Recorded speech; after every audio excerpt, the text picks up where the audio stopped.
Okay. How's it going? How is it? How is it, everyone? All right. We got here. Yeah. We did. We're all present, and I think that says something. Took 2 weeks, but we're all here. Hello. I'm super pumped. It's the hardest 2 Me weeks too. of my life.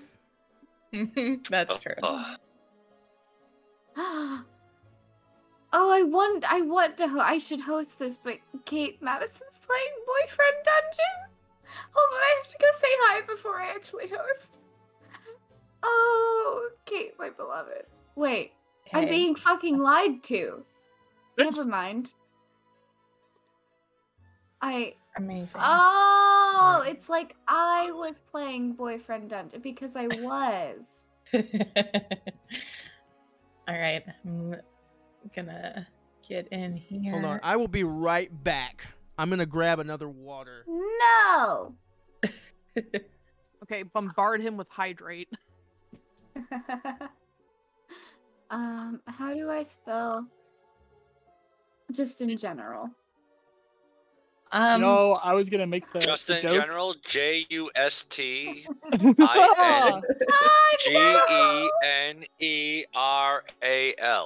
Get dunked on. I'm gonna cry. I'm gonna Sorry, cry. I had to. Get dunked on. You know that? What is that little sound from that little kid? Yep. Everyone know what I'm talking about with Yep. that very accurate description I gave? Totally. Yeah. All right. Oh, I really Spot like on. the glowies. I'm so awake. Woo! All right. We're All right. It's gonna be a time. I'm back. I have my water. Hello, back. I'm Jask. Ah. It's gonna be one of those days, huh? That's I just watched Sure the seems episode. like it. It could be just watched the worse. episode I of could Dungeons. say my favorite one, but we're on What? Twitch, so I don't know about that. Oh, Oh, no! no. Oh no! I just watched the episode of Dungeons and Daddies that Oh my god, that's so funny. I listened up to the core area. It's so funny. I just watched the episode where that one girl is locked in the jail cell and Oh, Ron Stampler. yeah, and the brick is like, I'm hungry, and she goes, hi hungry, I'm dad, and that was the code to Yep. open the gate. So Yeah, good. there was that show that I listened up to where they get to a point where they go to a court trial, and it was so funny. And then I kind of started listening to Dungeon Cast after that and getting more into lore. But Yeah. it was so hilarious when I listened to it. Oh, Dungeons and Daddies is very funny. Peak dad humor. Highly It's on my recommend. list. It's on my list to check out. I want to check out Dungeons and Daddies, but right now I'm still just absolutely in love with Brendan Lee Mulligan and every last little thing he has touched. Who really, honestly, who is not in love with Brendan Lee Mulligan? My poor Is he a fiance, wrestler? he is not. He is not a You wrestler. guys might want to kick me out of the server, but I don't know who he is. It's It's okay. He runs Dimension 20, which is a D&D group, which is hands down my favorite. And he's also played in a few other games as well. That's not just Dimension 20. And like he the man can monologue like no one's business, just on the spot, make it up as he goes. It is a sight to behold, Beep, especially you as a theater kid. You need to see this. Yeah, I as a man who loves improv, his improv is just like crispy as fuck. It's honestly ridiculous. But It's like, but we do have some people here. So Yeah, hello. So are we ready? Because I wanna do my intro. Yeah, please. absolutely. Oh my god, what's up everybody? My name is Dokuro Jim. Welcome back. Ohayo gozaimasu. Welcome back to the Heckna campaign with all my lovely friends. It's been a long ass 2 weeks. It has been. And it's just, I'm so glad to be back with these people and with all of you. Hopefully there will be more. because I want to bring this shit to as many people as possible. I'm going to adjust my microphone real quick. It's a little too low for my liking. There we go. It's at mouth height now, which is nice. Beep and Prubun, thank you for the hosts. I appreciate you. I think that's all I wanted to say. I really just wanted to yell at them for a little bit. Jask, do we want to do introductions again for people who might be new? Do we just let's go down? Let's go ahead and do introductions go down again for the anybody horn. who's new.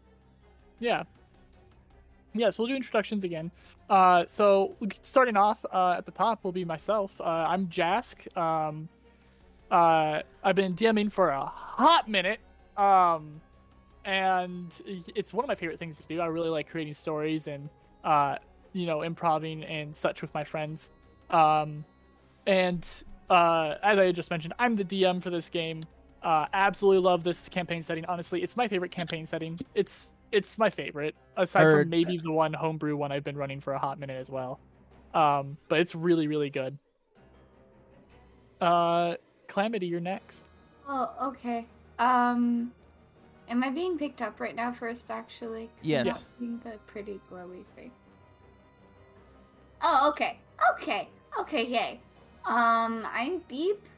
I'm very awake and sentient right now. Like, I'm a whole human being. You can trust me on this. But I play Calamity! And you'll get her gimmick within, like, 5 minutes of me talking. Don't worry. Also, I'm playing with cat ear headphones right now, and it's really fun. That's very gamer of you. Terrifying. All right. So, are you done, Beep? Yeah. Okay, I wanted to make sure. Hello, everyone. My name is Dokuro Jim. I am the usual nerd that you see on here, playing video games like roguelikes and things like that. If you have not followed, please do. Join the Skeleton Army today, and you'll get to see more stuff like this and more of me screaming at video games as opposed to just screaming at a computer, which is what I do when I play this game. I'm playing Eugene, and he is good. He is the goodest boy who just wants to help his friends, and God, he will try. You know, and I hope you guys like him because he likes you a lot. So, you know. Gideon, take it away, my friend. I'm Paul. I'm playing Gideon. You'll notice that my voice doesn't change much when I play Gideon. I'm just here to have fun with these people. We've been playing what now? Like, this is our 3rd week? Yes, Session 0? technically, if you include the session 0, which nobody else got the saw. Well, technically we've played 2 weeks, and I just love how we vibe and how the group goes, and I'm so excited to keep playing this campaign. It's the one shot I played in was amazing, so I'm excited to do this. Let's go. I'm done. Okay, real quickly, Jim, is there any way to make it so they can see pictures that are sent in the Dice Rolling VC text? Because I just sent one to check. No. Unfortunate. So what you'll have to do. Yeah. So what you'll have to do if we want to see pictures on screen is Yeah. you'll have to send them to me on Discord. I will have to Okay. save them to my computer and then put them as an image source on the stream. Okay. Yeah. So no pictures probably this session, but next session I'm gonna try to get everything I'm gonna need picture wise to send, and I'll send it to you, Jim, in a pile. Yeah. Which mhm. I mean might alert you to some things, but yeah. It's oh well. I mean, I'm the guy in the chair. It's fine. I have to know Yeah. these things. I won't meta. It's fine. Yep. Jask, where did you get a picture of my ex-wife from? Yeah. Ha So Lindsay, you're next. I am Lindsay. I will be playing Mayworth. Mayworth is, I like to describe her as a golden retriever girl. She is here for a good time, not a long time. She likes all things shiny and new. And may not have the best judgment out of the group. But she's a fun person to party with. So, yeah. Awesome. In the long run, that's all that matters. Indeed. Foxy Audie, thank you for the follow. I appreciate you. Welcome to the Skeleton Army. Go ahead, Riley. Hi, I'm Riley, and who I'm playing is kind of undetermined right now. Currently playing Olive. Oh shit, guys! Guess what? It's my mom. Say hi to my wow. say hi to my mother. Hi, Oh, Mom. jeez. Hello. You've exploded my eardrums. Holy shit. Okay, cool. This is what You're I get for welcome. You having my didn't say headphones who all to the say way. hello. You told us all to. Yeah. Yep. Hi, Jim's And we listened, and you're mad. Okay. Fog, please go. Wait, if I send something into VC text, will it I'm gonna test. Hello, hold on. Any text, yes. It doesn't pick up pictures. But Fox, are you there? Yes, I am. Sorry, I didn't Okay. hear my cue there. It's all good. I am playing. Hi, I am Fox. I am playing Walks Through Fog, and he is a giant monster skull-headed amalgamation who gives off big uwu energy. He is Doggo. He is the Doggo. Think cryptid monster. He's got a big like canine skull head, but with like deer antlers coming off of it. And you could definitely see him doing the like anime schoolgirl touching the tips of their pointer fingers together while like looking nervous. Oh yeah, always. Also, 4 Gathers, thank you for the follow. Your Gathers is in caps, so you should really be 4 Gathers, but I'm not going to say it that way. But welcome to Skeleton Army. Thank you very much. Welcome, Gathers. Hi, Gathers. All right. I believe we are done. If you want to spirit us away into a world of goodness. Your imagination. Clownery. Just straight clownery. Dreadful world. I'm already there. Of adventure. Right. So, Ugh. where the players last left off, you had arrived at the hostile hostel. Gaslighted, I believe it was Eugene a little bit about what it's called. Listen, I don't like that term. Yeah, We just that's guided a him in the little- right direction.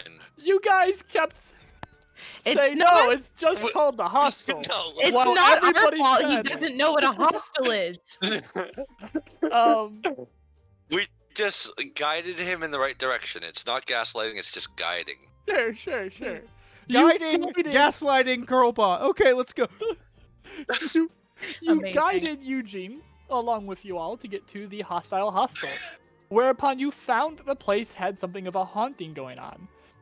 You talked to Ramona, who owns the place, or at least runs it, and found out that they were willing to give you some rewards on helping them, and also offer a discount.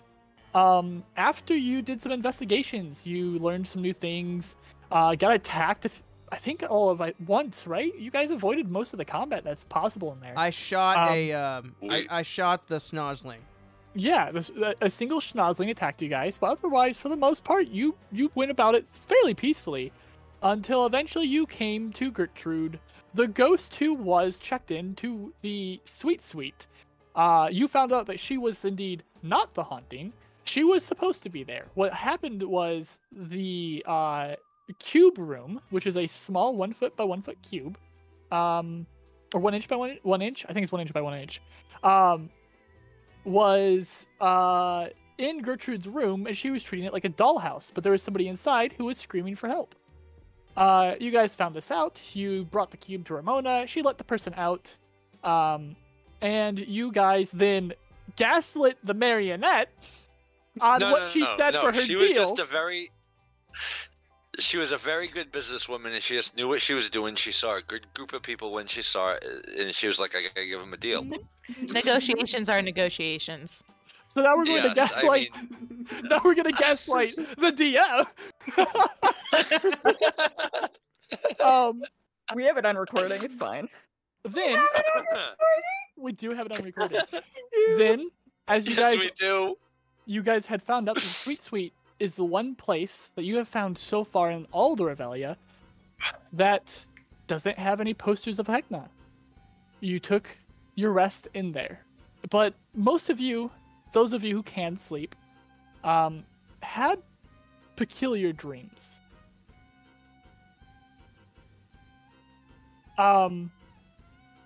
With that is what we're picking up. You are waking up within the Sweet Suite. I think Calamity, you stayed out of the Sweet Suite, and there was one other person, right? I think it was just Calamity. I believe Was it everybody just- else. Yeah, was I in think there. it's just Calamity. Yeah. Yeah, Calamity. Olive left Wanna get briefly, away but then from came me. back. Okay. Calamity, you are the first to awaken, as you stayed in the birthday room, and they've Mhm. come in to give you another birthday cheer. Oh, you know, there's like a momentary pause where she's a normal person for like 5 seconds as she registers what's going on, and then it's for me. Oh, you're so sweet. And then we know how this is going. Yeah. But upon seeing that it's still Calamity in there, the birthday cheer loses most of its luster. They still go through it, but it is very much Right. so like oh, it's you, but I have to. Right. Minimum wage workers working with each other on a project. Yeah. You know what I mean? Like, oh, hey, you're a regular here. Okay, whatever. Yeah. Like it's still got the energy, right? But you've been here. You know these people.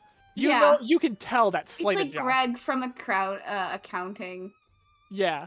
Yeah. So, you do wake up to that though, and after the birthday thing, you're given another cake. Yes. Poor Calamity, subsisting entirely on cake. So You know, Calamity, take it. what are you going to do as they leave and you are now left in the room with a cake? Obviously, the only sane thing to do, right? As a sane person, which I clearly am. We're taking the cake. We are heading over to the sweets room. Yeah. And we are knocking like our life fucking depends on it. Like we are holding the cake in one hand, and then we are basically banging on the sweets room door with the other. Okay. Just real quick, I'm gonna bring your attention to the Twitch chat. Somebody said that they really liked your diary entry, Calamity. Oh, thank you. I did share that around because the secret code in there was really cool that you did. Oh, Yeah. Clever girl. clever girl. It was did really not, nice. I did yeah, not read it because I would be too tempted to metagame, so I did leave that. that's valid. Yeah, so you knock loudly on the sweet like your life depends on it. Mhm. The party, in the distance, you wake up to the sound of heavy thudding. There is some distance between the door to the suite and the little cottage, so it's actually pretty hard to hear. But I'll say, you guys were already starting to wake up, and now you can hear it. Yeah, Eugene wakes up at what would be dawn because that's just how he's trained to wake up. So whatever his internal body clock tells him it's dawn, he will be up. Yep. So he's just gonna be like, "You guys hear that? Yeah, and I start skipping towards the door. What? I'm going to. Where? We don't It's just too late. I've leave turned the handle and opened it. Oh my god. Okay. Olive is right behind her too. All right. Okay. We're just doing this. Get in, Fog. Are you guys awake? Eugene, there's cake. I don't care. We've had cake. We've had so much cake. We are in a hotel room made of sweets. Yeah, Oh, Eugene shit. hasn't eaten any sweets. He's just eaten his like jerky rations that were in his bag. I'm like, more cake! Wonderful, amazing. Good morning. I usher Calamity in. Fettuccine also greets her. Yep. Fettuccine. I just sigh as I see Calamity coming in. For those of you that are listening in, Fettuccine is a small garter snake that was a key to one of the doors in the last campaign, or sorry, in the last session, and has decided to join our campaign as my buddy. Yep. Also, if I could get a real quick, just give me a D100 roll. Let's go, Lindsay. Because this particular suite has a certain enemy in it that you guys keep avoiding. But you just woke up. You were excited to go answer that door, Lindsay. Okay. For the Oh, D100. So I can just it'd be put that in. exclamation point roll space 1 D100, Oh, or D100 works as well. okay. There we go. 86. Yep, with an 86. Okay. You're fine. The sugar ooze is still doing its laps, but it's on the back side of the cottage, so you know it's gonna be another like half hour before it rounds around. It's real slow. Amazing. Believe in him. I really want to kill it. So Get out of here. Eugene has not put his armor on yet, so he's going to be putting his armor on. He'd probably be one of the last ones to come out. Yep. Or is she in the cottage now?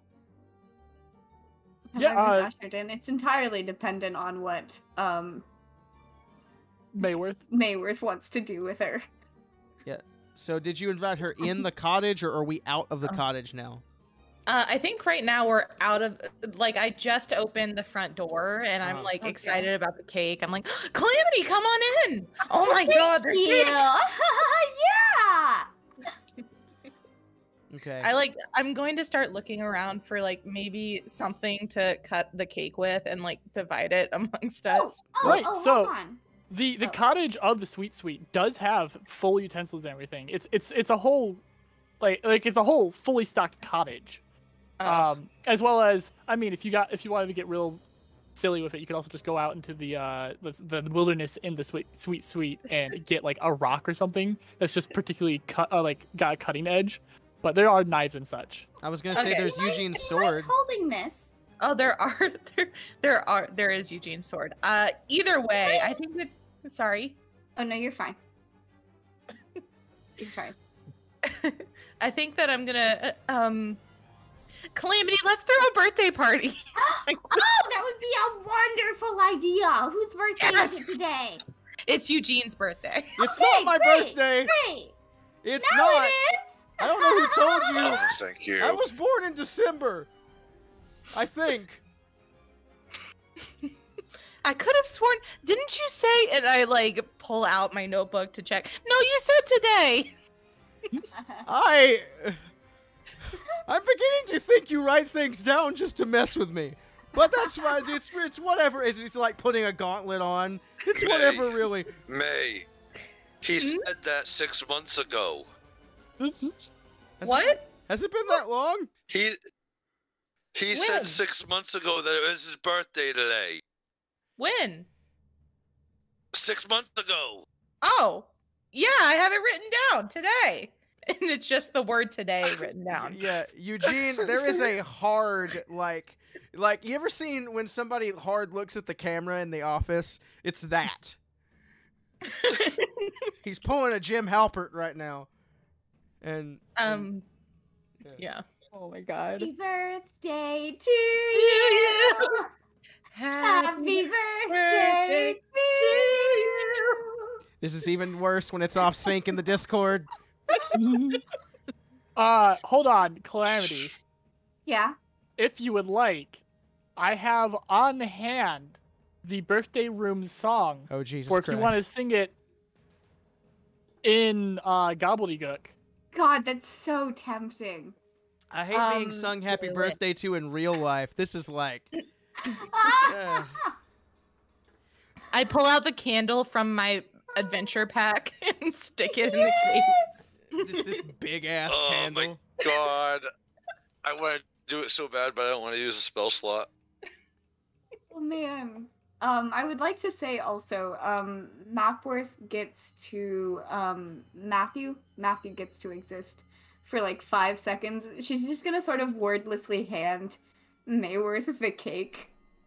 And I would like to say, as per usual, her grip on Matthew it borders violent, Okay. you know? Yeah. She's, we're gonna sing happy birthday! Are you ready, Matthew? I suppose. Yay! Are you gonna make me?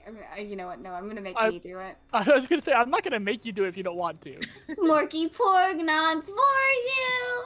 Smorky Porgnots for you! Smorky Porgnots, not Eugene! Smorky Porgnots for you! Yay! Calamity, you get inspiration. Mhm. Amazing. Yeah, And Eugene's just standing there, like one gauntlet away from being fully armored, and he's just standing there, like staring at his burned hand and being like, "So this is how I'm waking up today. All right, cool." Oh yeah, does Eugene's hand look any better than it did the previous night? No, you can tell. Okay, so just for flavor's sake and RP's sake, you can tell that the burns on Eugene's hands, they go all the way up his arms. Like, they go from the tips of his fingers all the way up his arms, and they disappear past his armor at the like where a t-shirt would be. But from the way they look, it looks like they continue all the way up his arm. And they're old. Like, they're raised and white and old. But no, they look exactly the same. Amazing. Delightful. Mildly concerning. Oh no, he's fine. There's nothing wrong with Eugene. What are you talking about? No. Doubt. So much doubt. Lots of doubt. But he's just kind of, he's like looking at his hand, and he goes, "Yeah, it was very nice. Thank all of you." And he puts the gauntlet on and like shinks it down, like locks it on his wrist. Matthew's also getting shoved back into the Twilight Zone with no mercy. The cake has. Sorry, was the cake handed off to me? Yeah. Oh, okay. I'm gonna take the cake and hold it in front of Eugene, like, it's time, make a wish. Eugene like locks eyes with Mayworth, and just like does the weakest little, like, I'm not gonna blow it in my microphone, but like the weakest little just to like blow it out. And he goes, "Yay." I'm so excited you enjoyed your party, and I'm starting to cut up the cake. Oh And yeah, it was hand out as fantastic. we're Thank you. talking. That's the spirit, Eugene. Yeah, no, I'm having a great time. Isn't everybody?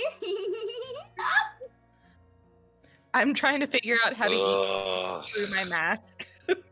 Oh, here. Let me help Oh, you. thank you. So what you want to do, and as she's just she's gonna take over doing it for her.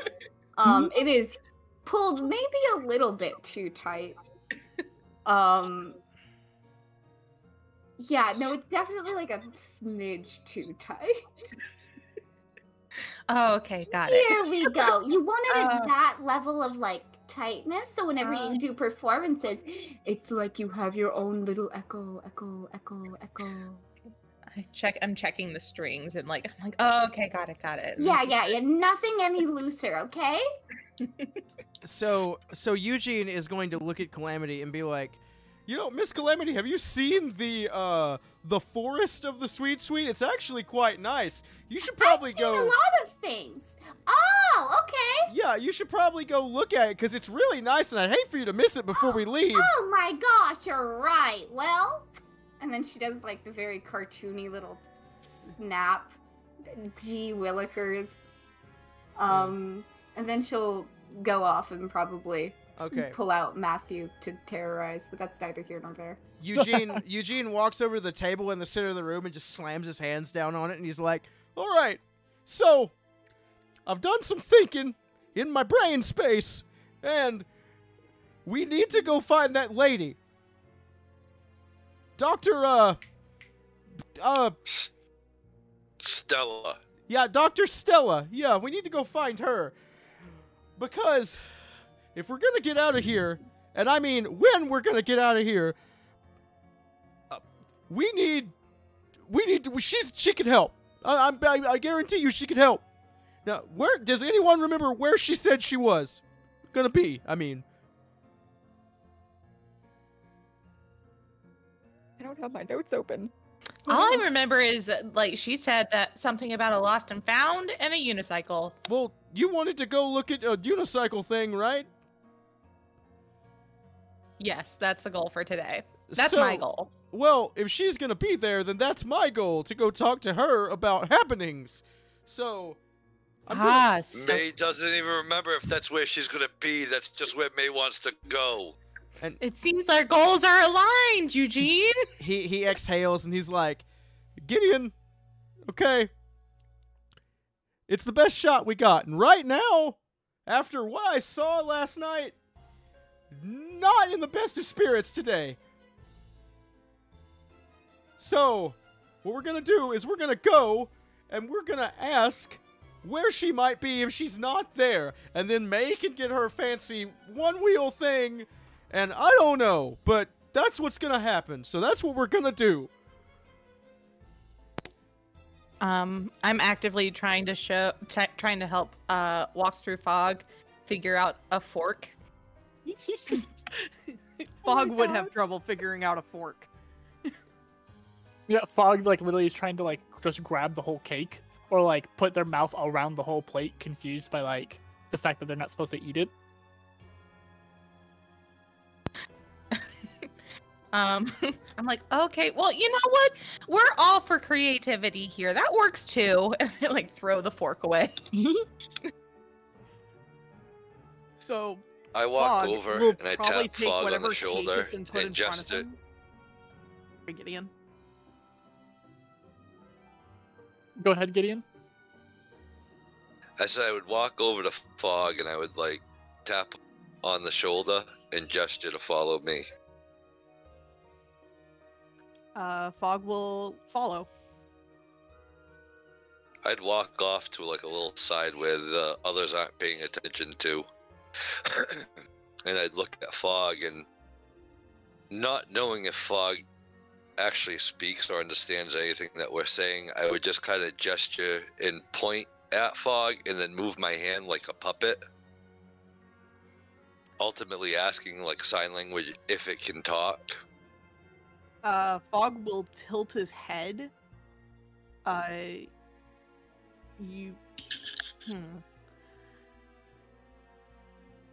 he'll open his mouth up and down, mimicking your hand.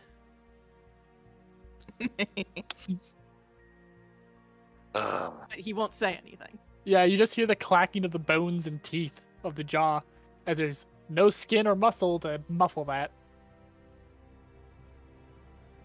Do you understand me? He'll nod. If anything happens here, you will need to make sure the others get out. I don't know how reliable Eugene might be in a bad situation. Just watch over the others if anything happens. And worst case scenario, leave me behind.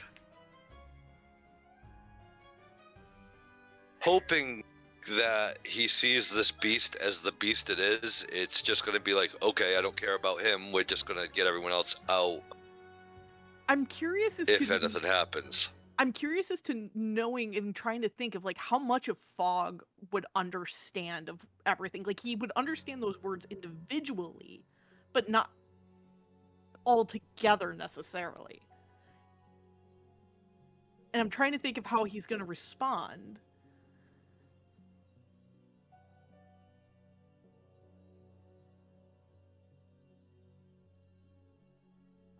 Fog's gonna just continue tilting his head, and he's gonna look over at the others, look to you. And he's gonna lick your face. I would turn in disgust and wipe the drool off of my face and like shake my hand to the ground to get it off my hand, and then wipe it on his fur and hope what I said got through to him and kind of walk away. Yeah, Fog will follow you after that. I just want to verbalize it just because somebody in the chat has said it. Gid Daddian. It's perfect. It's beautiful. Daddian. Yeah. Thank you. Galorum, I believe, is the way you would pronounce that. Absolutely wonderful. Big dad energies from Gideon. I'm gonna call him Daddian from now on. Daddy. Papa, what's the news from the front, Papa? Papa. Oh my god.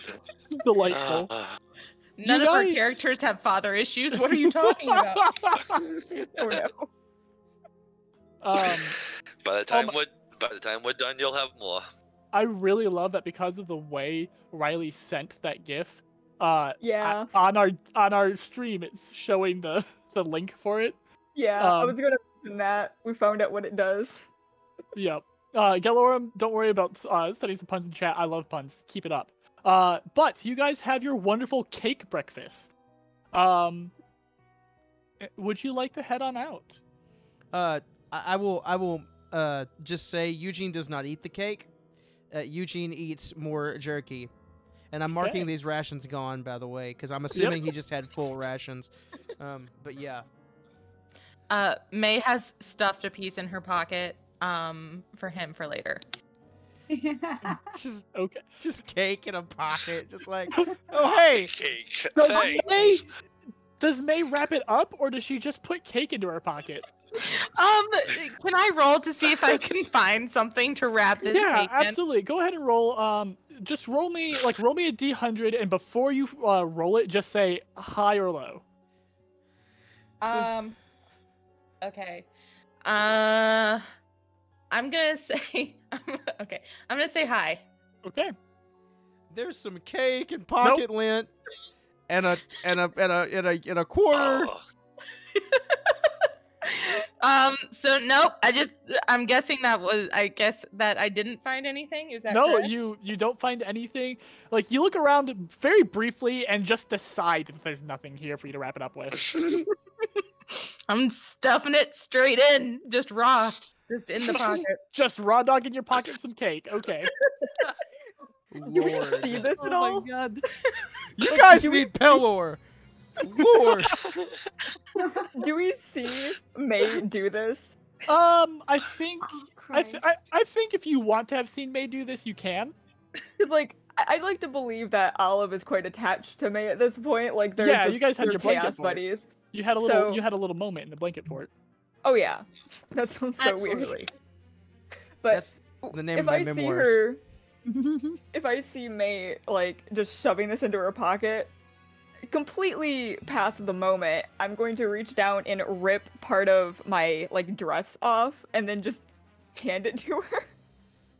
Once it's fully in the pocket. Yeah, she didn't say she was looking for anything. And I'm just like, I'm late, but here you go. I'm like, oh my gosh, Olive, thank you so much. And I form it into a bracelet and put it around my wrist. Aw. Oh, that's What gonna the make me hell so are you sad two later. doing? Get that cake out of your pocket. And why are you ripping your clothes? No! She needed something to wrap it. You can wrap more. The cake was already in her pocket, and she shouldn't even have it in her pocket. That's not what pockets are for.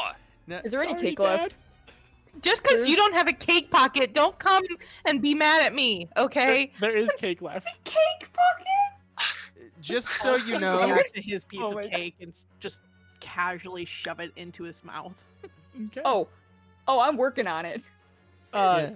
Eugene, what were you gonna say? I was just gonna say, Eugene has been sharpening his sword the entire time. Like, this entire thing has been going on. He's just got, like, the tip planted in the wood of the floor of the sweet. And he's just shing, shing. And he's like, my let's just go. Guys, please. Delightful. So, moving forward, just so we can continue on, as much as I love role playing with you guys, I would like to let us, get a little story. So Dare you guys you. move forward. You leave the sweet. And I love saying that, sweet. It's fun to say. Yeah. You leave the sweet and head downstairs, whereupon you see Ramona Ramblrumper, standing behind the counter. As you come down the stairs, she goes, "Oh, hi! Did you enjoy your stay? I really hope you did. I mean it. I really hope you enjoyed your stay. Will you repeat your that back verbatim to me? Actually, no. Wait. Here's a comment card," and she reaches under the table and pulls out a stack of cards. Please be sure to tell him, I mean us, how much fun you had, and how rested you are, and how much you enjoyed your continental breakfast. You got your continental breakfast, right? I told my assistant to crush up some more candy for the breakfast, and she gestures toward the carpet where you can see just all in this room, the carpet is covered in just crushed candy. Don't worry, Ramona. I took care of it. You know how much I like helping you. Thank you, Calamity, so much. It's what I do. And with that, she hands you all a comment card to fill out. It's basically like just what you would imagine a comment card to be. It's asking if you enjoyed your stay, if you have any notes, anything like that. Eugene is just gonna write fantastic and a smiley face. Okay. I think May is going to fill it out with what she said verbatim. So she writes down, I really hope you enjoyed your stay. Please write that down on the comment card. Love it. Does everybody else fill out their cards? I put mine in the Yes. text.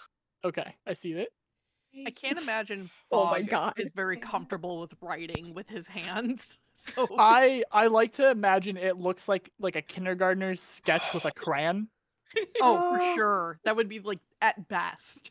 Yeah, like there's not words on that paper.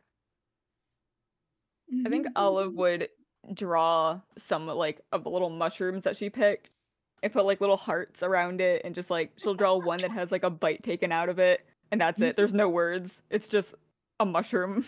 Okay, so you pass the cards back to her, and upon her receiving them all, she just kind of puts them on the counter, looks a little nervous as they just poof, and a little puff of like very fancy looking black and gold smoke. Ooh. Olive claps. Why would you? I'm gonna Best of join. luck. Thanks. Jask, when Yeah. we would have left the suite, I would have put my mask back on. Yep, absolutely.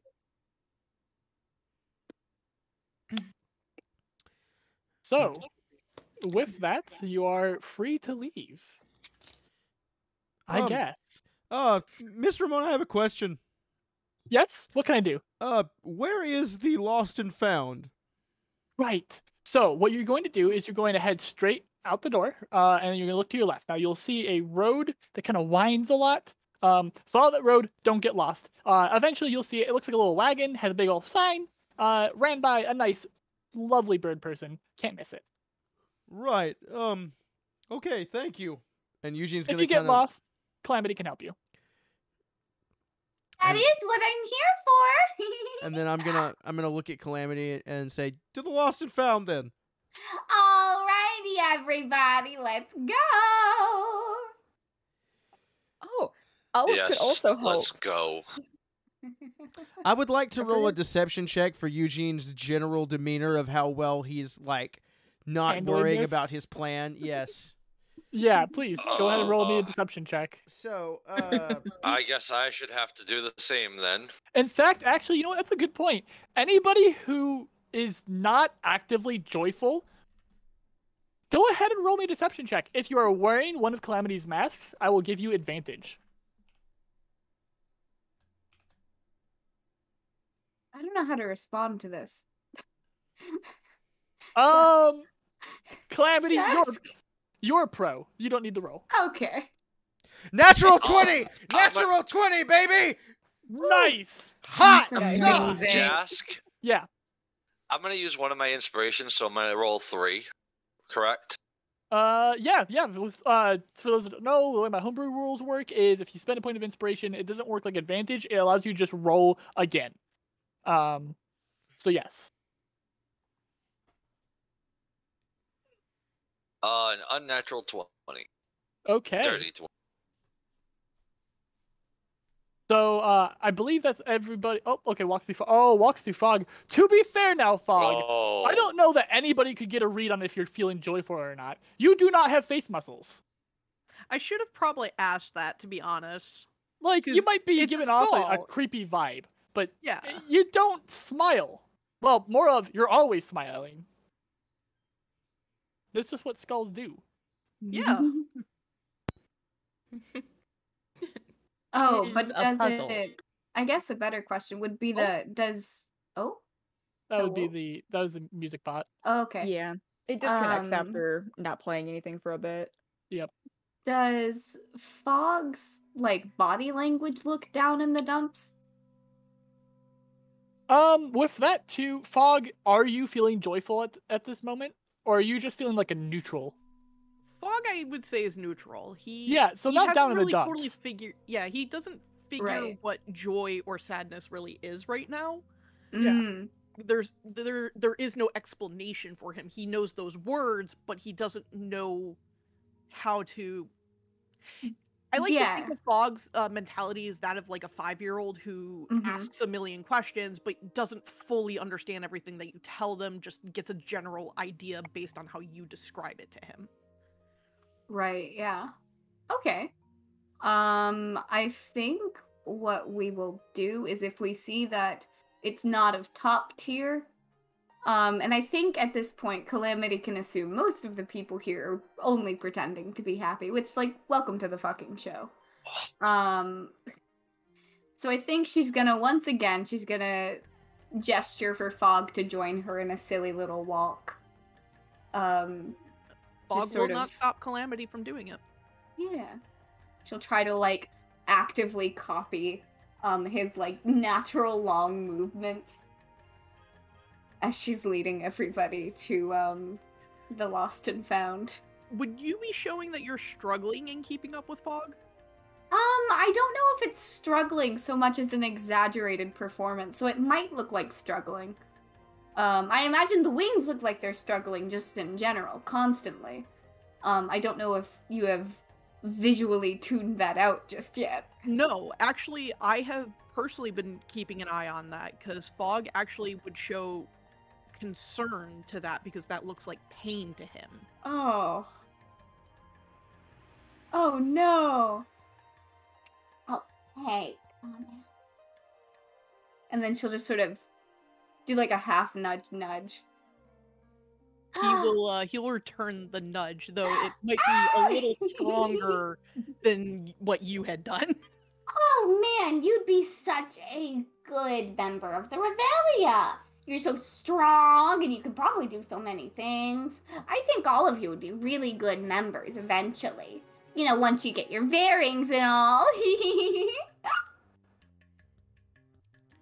Of course. Totally. 100%. Where's the Lost and Found? I'm taking you there. Don't worry. Yeah, Eugene is just like peering at all this different shit like, I don't like this. But he looks completely happy and beautiful and lovely.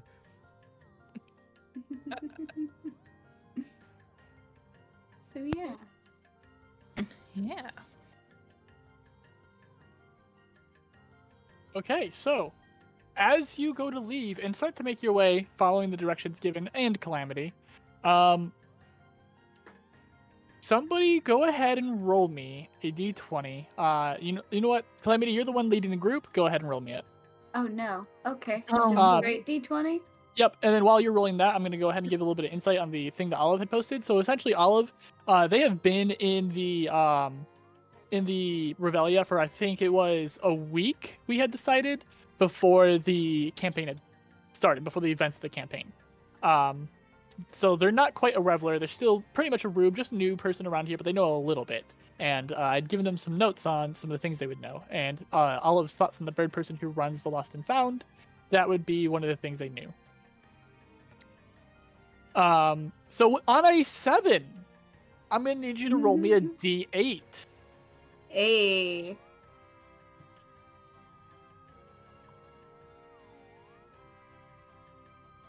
Oh wait, shit, wrong one. Wrong one. Oh no. I was watching the Twitch chat when that happened. Another 7. Hitting all 7s, baby. I absolutely love that you just clowned yourself. That's pretty great, Beep. We adore it's you. In character. You're pretty. It's okay. I am pretty. So with that D8 on a 7. Okay. You hear a commotion as you travel. And as you look to your right, you see barreling down the road what looks to be To call it a donkey is to give it a disservice. Mm. It looks like it was probably a donkey at one point before it decided to unfold and bend and grow in places it shouldn't. Barreling at the party. There's people chasing it, and you can see, like, they're trying to capture it, not kill it. Mm. Is it running directly at us? Yes.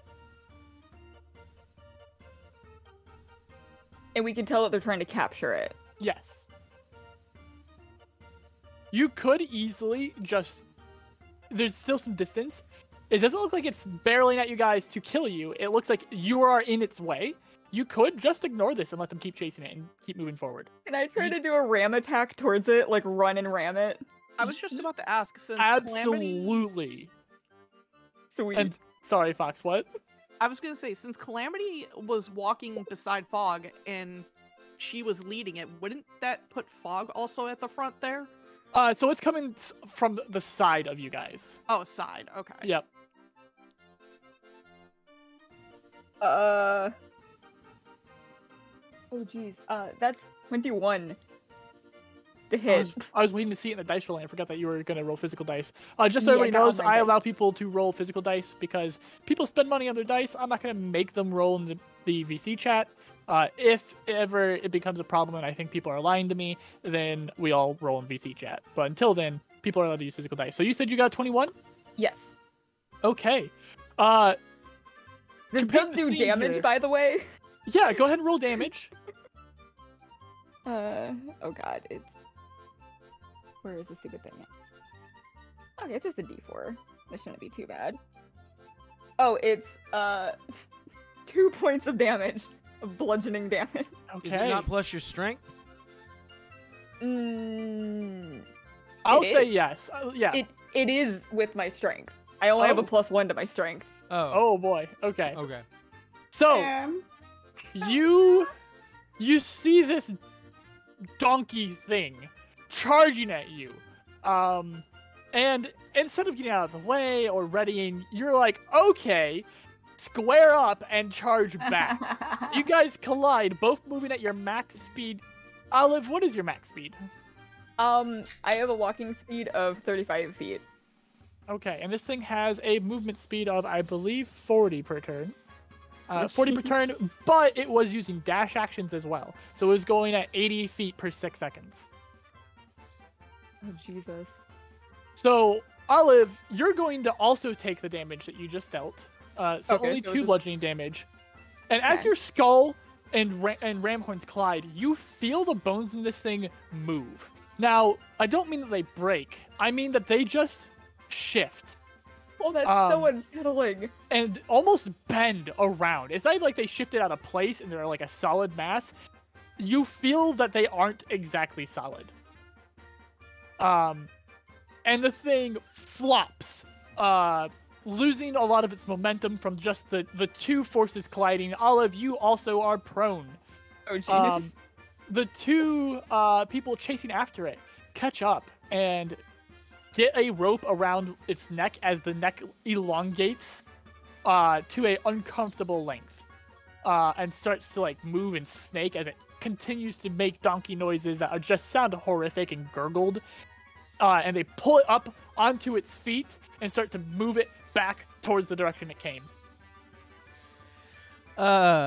Eugene is horrified. And I would Yeah. I would Olive go is and as pick well up now. Olive. And as I pick her up, I would look at her and say, "You're hard-headed in a lot of ways, aren't you, little one?" Yeah. Eugene just So soft. she goes over. He goes over and he's like, "You really thought that was a good idea to just headbutt the weird thing?"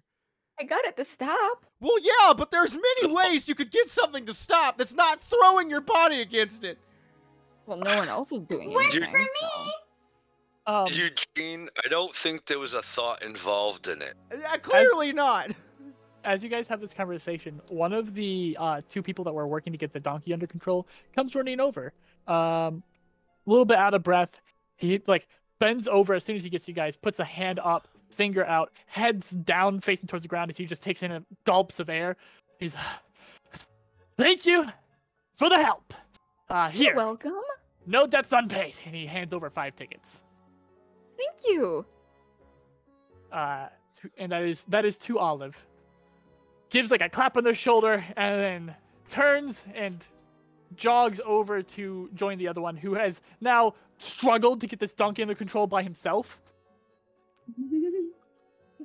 To get a really good idea, if any of you have seen any of the either of the Thing movies, kind of like that. That is what this donkey kind of looks like. Like it was taken over by the Thing. From the 80s? Yep, from the 80s or the remake. And the remake also has some of the horrific fucking body horror stuff. I remember the 80s. I watched it as a kid. That was I love the 80s one. It's really good. That's Eugene just kind of shivers and he's like, "All right, well that's great. That's fantastic. Can we go now?" Isn't it just? This seems like a really good career path for you, Olive. It looks like there's good money in it. Mm-hmm. May, you had no one to give advice, please. All I'm saying is Olive got 5 tickets, did she not? I found being useful is a very good way to get around the Revelia. And she'll start continuing her little jaunt. Okay. Fog is gonna follow Calamity. It will also follow.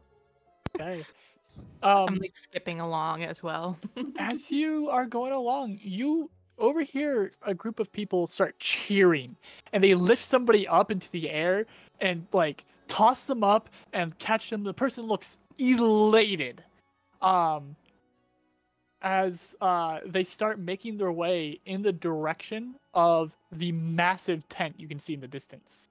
There are some trailing behind if you wanted to try to converse with them, or if you wanted to leave them to their celebration. You could... I would like to try and eavesdrop to see what they are saying. Yeah, Calamity's done a full stop seeing this. So Eugene, go ahead and make me a perception check. Okay. Perception is okay. Perception.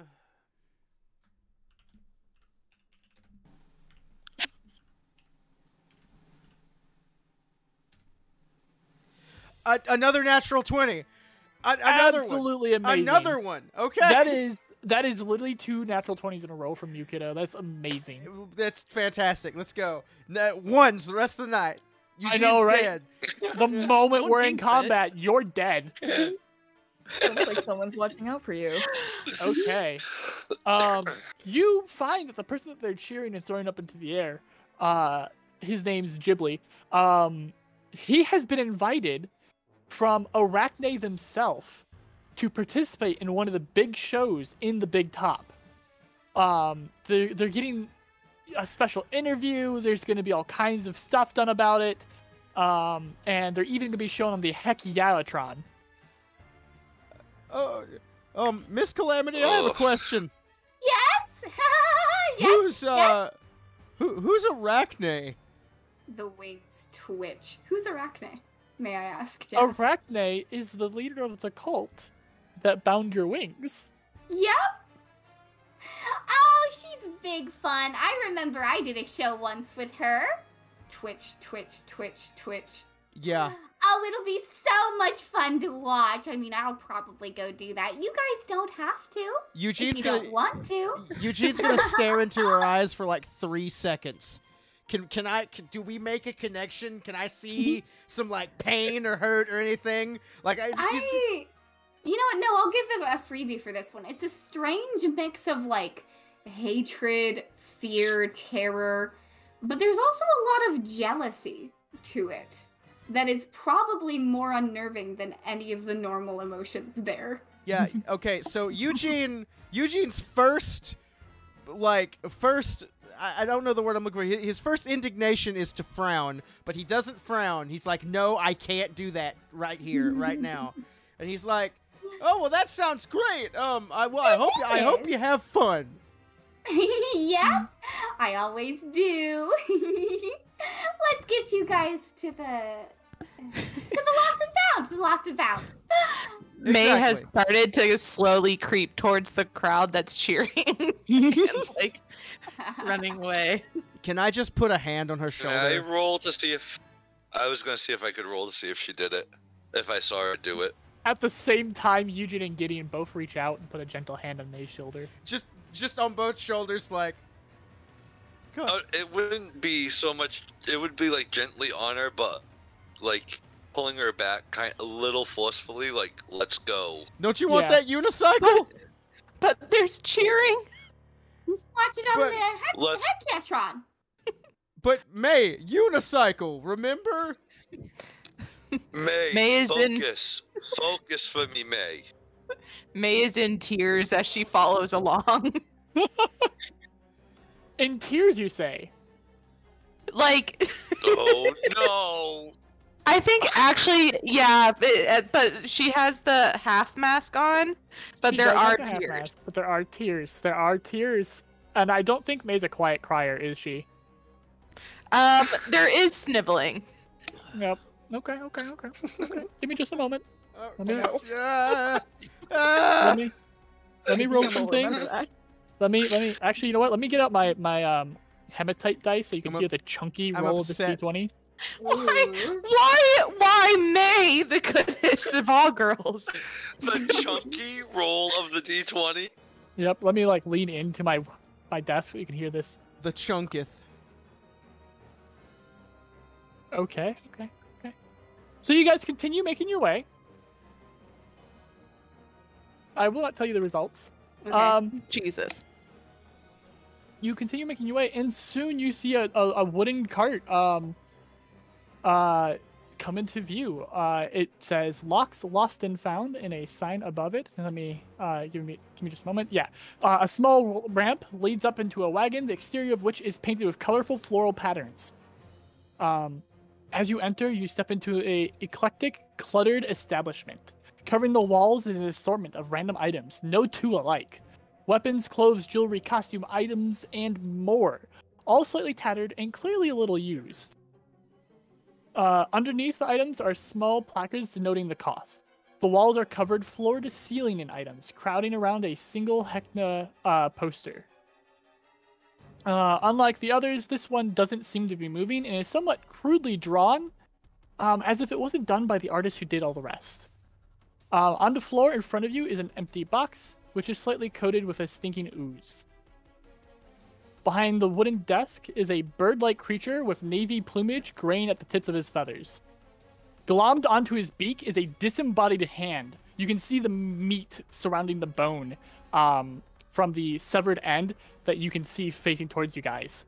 It is wrapped tight around the beak, holding it shut, and another one is wrapped tight around his throat. The open wounds on the twitching disembodied hands are slightly gangrenous. It opens its beak just as much as it can, and you can hear the voice screeching out in distress as you enter. Are you just going to stand there, or are you going to help me get these things off of me?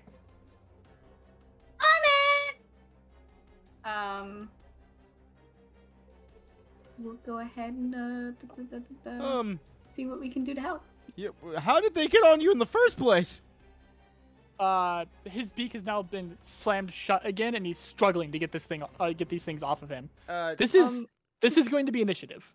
Okay. Oh shit. Okay. Oh boy. I was gonna ask too, is this new for Olive? Because I wrote in the chat that like she visits here every day. Has Yeah, she this ever is not seen something this? this is not something she has seen here before. Okay. Alright.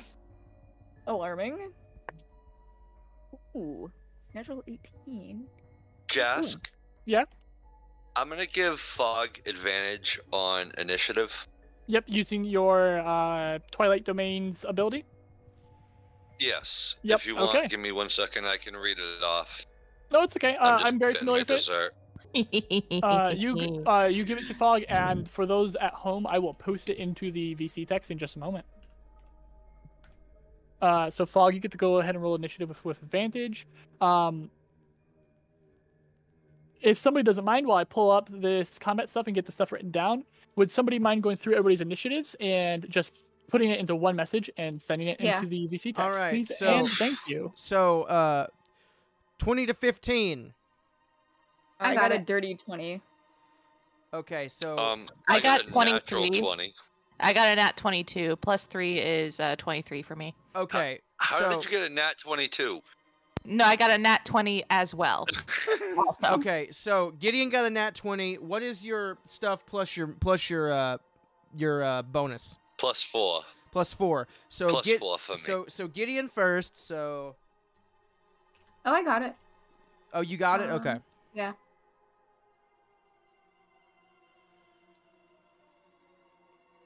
Man, just the natural 20 is on fire tonight. I know. It's going to be downhill from here. I'm just saying. I mean, I'm just saying this was the session I put the holy symbol on. Delightful. You know? Thank you very much, Calamity, for just going ahead and posting that in there. I am going to repost it with just a little bit of an adjustment.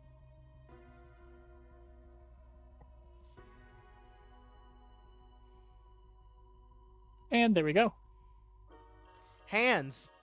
And Oh boy. I'm just saying, like, as soon as I read that, I just saw jazz hands. That is my dessert tonight.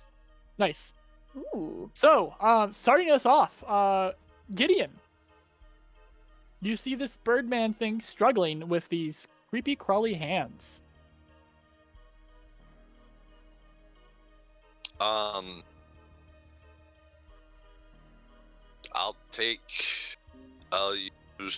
I'll attack the hands. And how many are there? There are 2 of them. Alright, well, with my first attack, I'll target hand A. Okay, go ahead and make an attack roll. 23 hit. 23 does hit, absolutely. And I do 1d4 plus 4. 7 damage. What weapon are you using here? My hands. Oh, you're just punching it? Mm-hmm. That's right, I forgot. Okay. Yeah, so you just walk up and, like, you tear this hand off of the man's beak and just slam it against the desk in front, and you just watch as, like, the bones in the hand crack and break and move at an awkward angle, and just lay still. Now, for my bonus action, I'm going to attack the other hand from my martial arts ability. Yep. For a bonus action, I can use an unarmored strike. And that one is an 11. An 11 just hits. Alright. And damage, we got max damage, so 8 total. Okay. And with that one, you rip it off of his neck, making him choke a little bit with the amount of force you've put onto that, and just throw it against the wall. And that smashes against the wall, and you watch a few of the fingers from hitting at an awkward angle at such a force also just bend in on themselves at just gross angles. Hit a shelf, smack into something, cut itself on that thing, fall to the ground, and it does not move. That is the end of Gideon's turn. Unless you want to move. Nope, that's all I'll do. Okay. Are Next. these? Yeah. Mayworth, it is your turn. The Birdman is no longer being choked. Are the hands? Are they still alive? Animate? You're welcome to find out. How do you want to go about finding out? Oh gosh. I think I'm gonna like kind of creep up, like dagger in hand, and nudge one of the hands with the dagger. Okay. It does not move, but go ahead and make me an insight roll. Okay.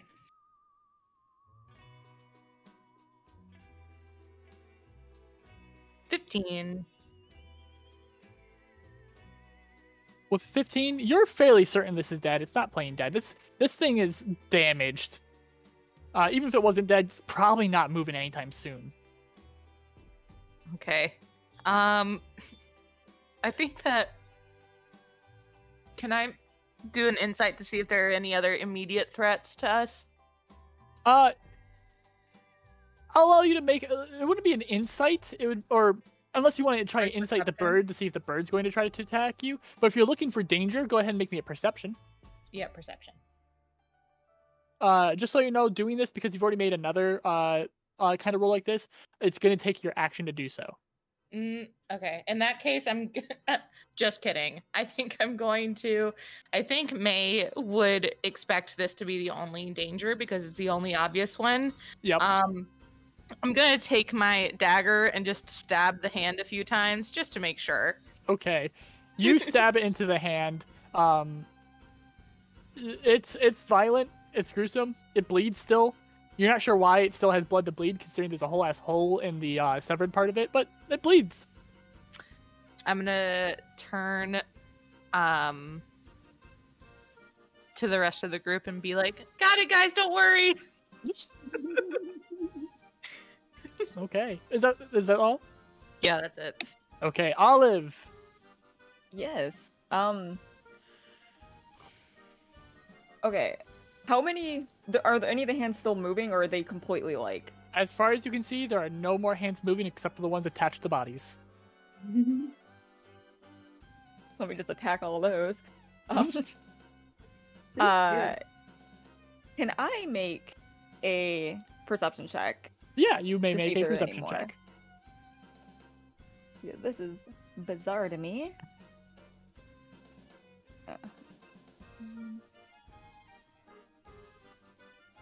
12. 12? Yeah. You can see a lot of stuff around. That's about it. Same as usual. Perfect. Will that be the end of your turn?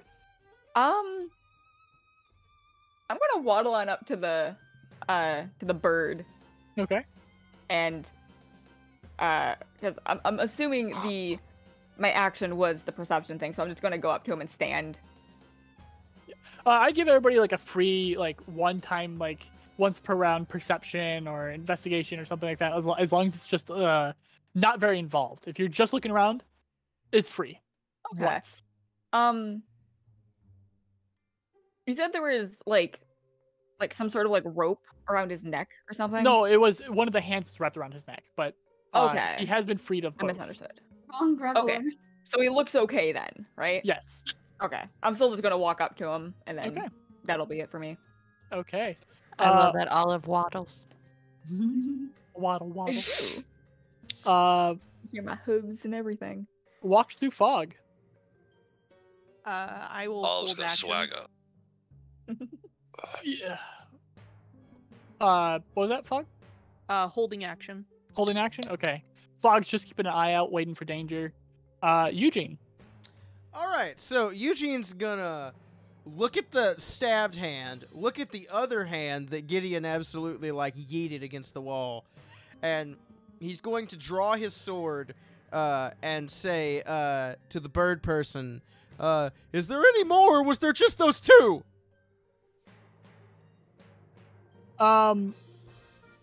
He's still rubbing at his throat and kind of croaks out, "Thought I saw more of them, but I can't be sure." Okay, well, Eugene is gonna go over to the one that has not been stabbed by Mayworth. Yep. He's going to take his holy symbol and hold it in his hand and run it down the flat of his blade and cast Green Flame Blade as a bonus action. So green fire leaps from his holy symbol to the blade of his sword and just dances around on it. And he's gonna flip the sword upside down and very much in a sheathing the master sword stab it down into the hand. Okay. You crisp this hand. There's not a lot of mass there, and just having all that put into it, it's pretty destroyed. Mm-hmm.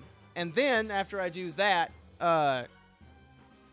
Eugene is going to say, "Everybody, stay vigilant. They could be hiding anywhere in here." And can I make a perception check to see if I can see any more of them? You absolutely may give a glance around. Oh, Go ahead. Okay. What's my perception? 3.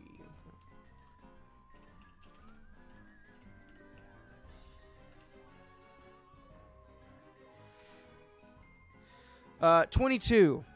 Okay, you can see that there are another pair of creepy crawlies, which are what these things are called, hiding amongst the many items on the cluttered shelves. They're like up on their fingers, and with the back end lifted into the air.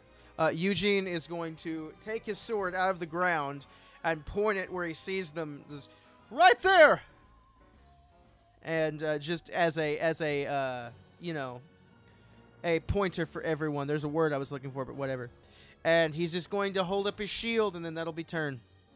Okay. Full on Addams Family. Delightfully, at the end of your turn is their turn. So what they're going to do is, you're the one who saw them. Yeah. So you watch as they oh, you know what? You're right, Olive. I was gonna say like Fog, you have to you have to give a hold action is you have to give what triggers it. I'm going to assume that what triggers it was danger. Yeah. So you see a pair of hands. They have not attacked yet. But you did get them pointed out by Eugene. Would Fog consider that a sign of danger, or would Fog wait for them to attack first? Since everyone else seems to be considering them as danger, Fog would probably consider them as danger as well. Okay, so you can immediately take your turn. Okay. Are they within reach? Or I guess where are they in comparison to me? They're not far. You can easily get there with your movement. Okay. Fog will go towards the hands and slash at them. Okay. Go ahead and make an attack.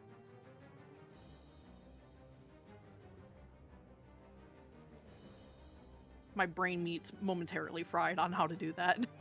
Yeah, that's okay.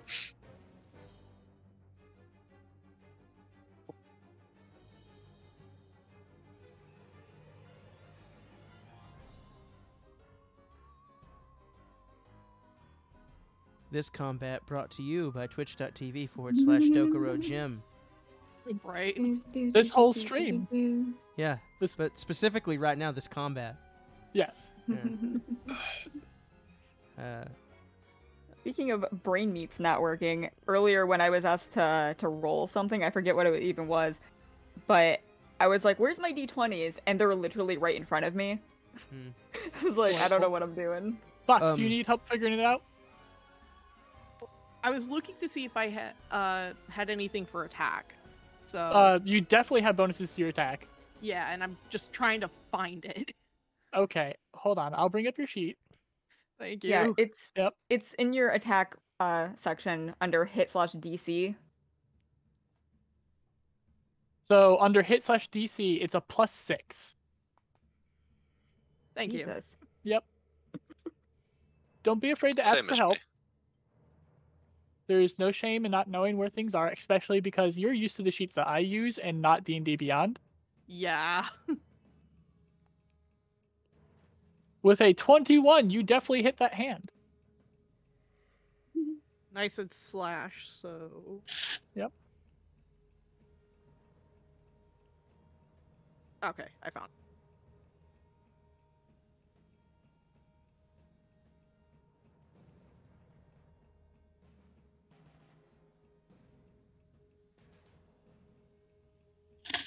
I'm loving the Galorum's puns as we're going on.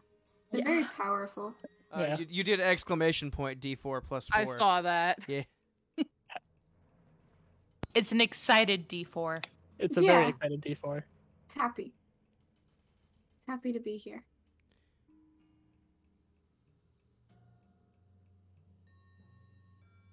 Okay. Okay. Apparently I'm struggling. Oh my god.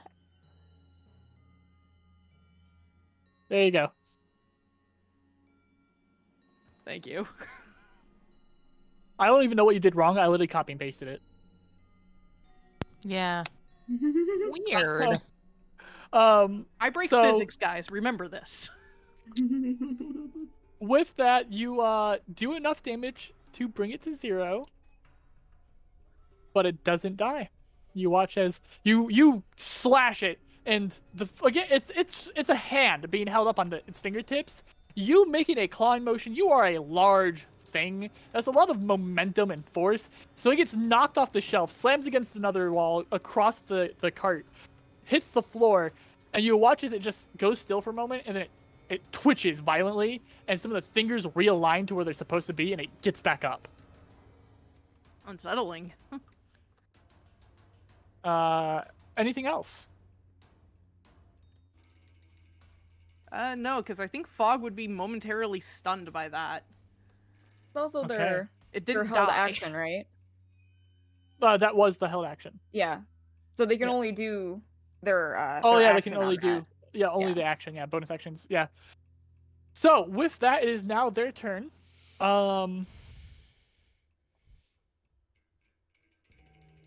You said And- you implied like they were going to attack me. They were, but then Fog just yeeted one against the wall. Well, there's two of them. Yeah. So the one that didn't get yeeted, it like shifts a little bit to point itself like generally into Eugene's direction, and you watch as it lifts a finger towards Eugene, and it's going to use the ability give him the finger. And you watch as like a missile, this finger shoots off, stitching that's around the joint to the hand, tears, meat flies as this finger just flies at Eugene. Uh-huh. That's amazing. Eugene, Does it in go by anyone? surprise, it's a missile attack. It's like getting shot. Mm-hmm. Oh, okay. Eugene, in your surprise, your mouth opens a little bit Uh-huh. as it nat 20s. Uh-huh. This is going to be Did you use the chat? Yeah, did you use the crumble chart? I couldn't remember where it was, so I used a different one. Okay. And ad-libbed just a little bit off of it. That is going to be 7 piercing damage, Okay. and you're muted for the next round as this finger literally just poked you in the back of the throat. So Jask, Yeah. when that happens, hellish rebuke, please.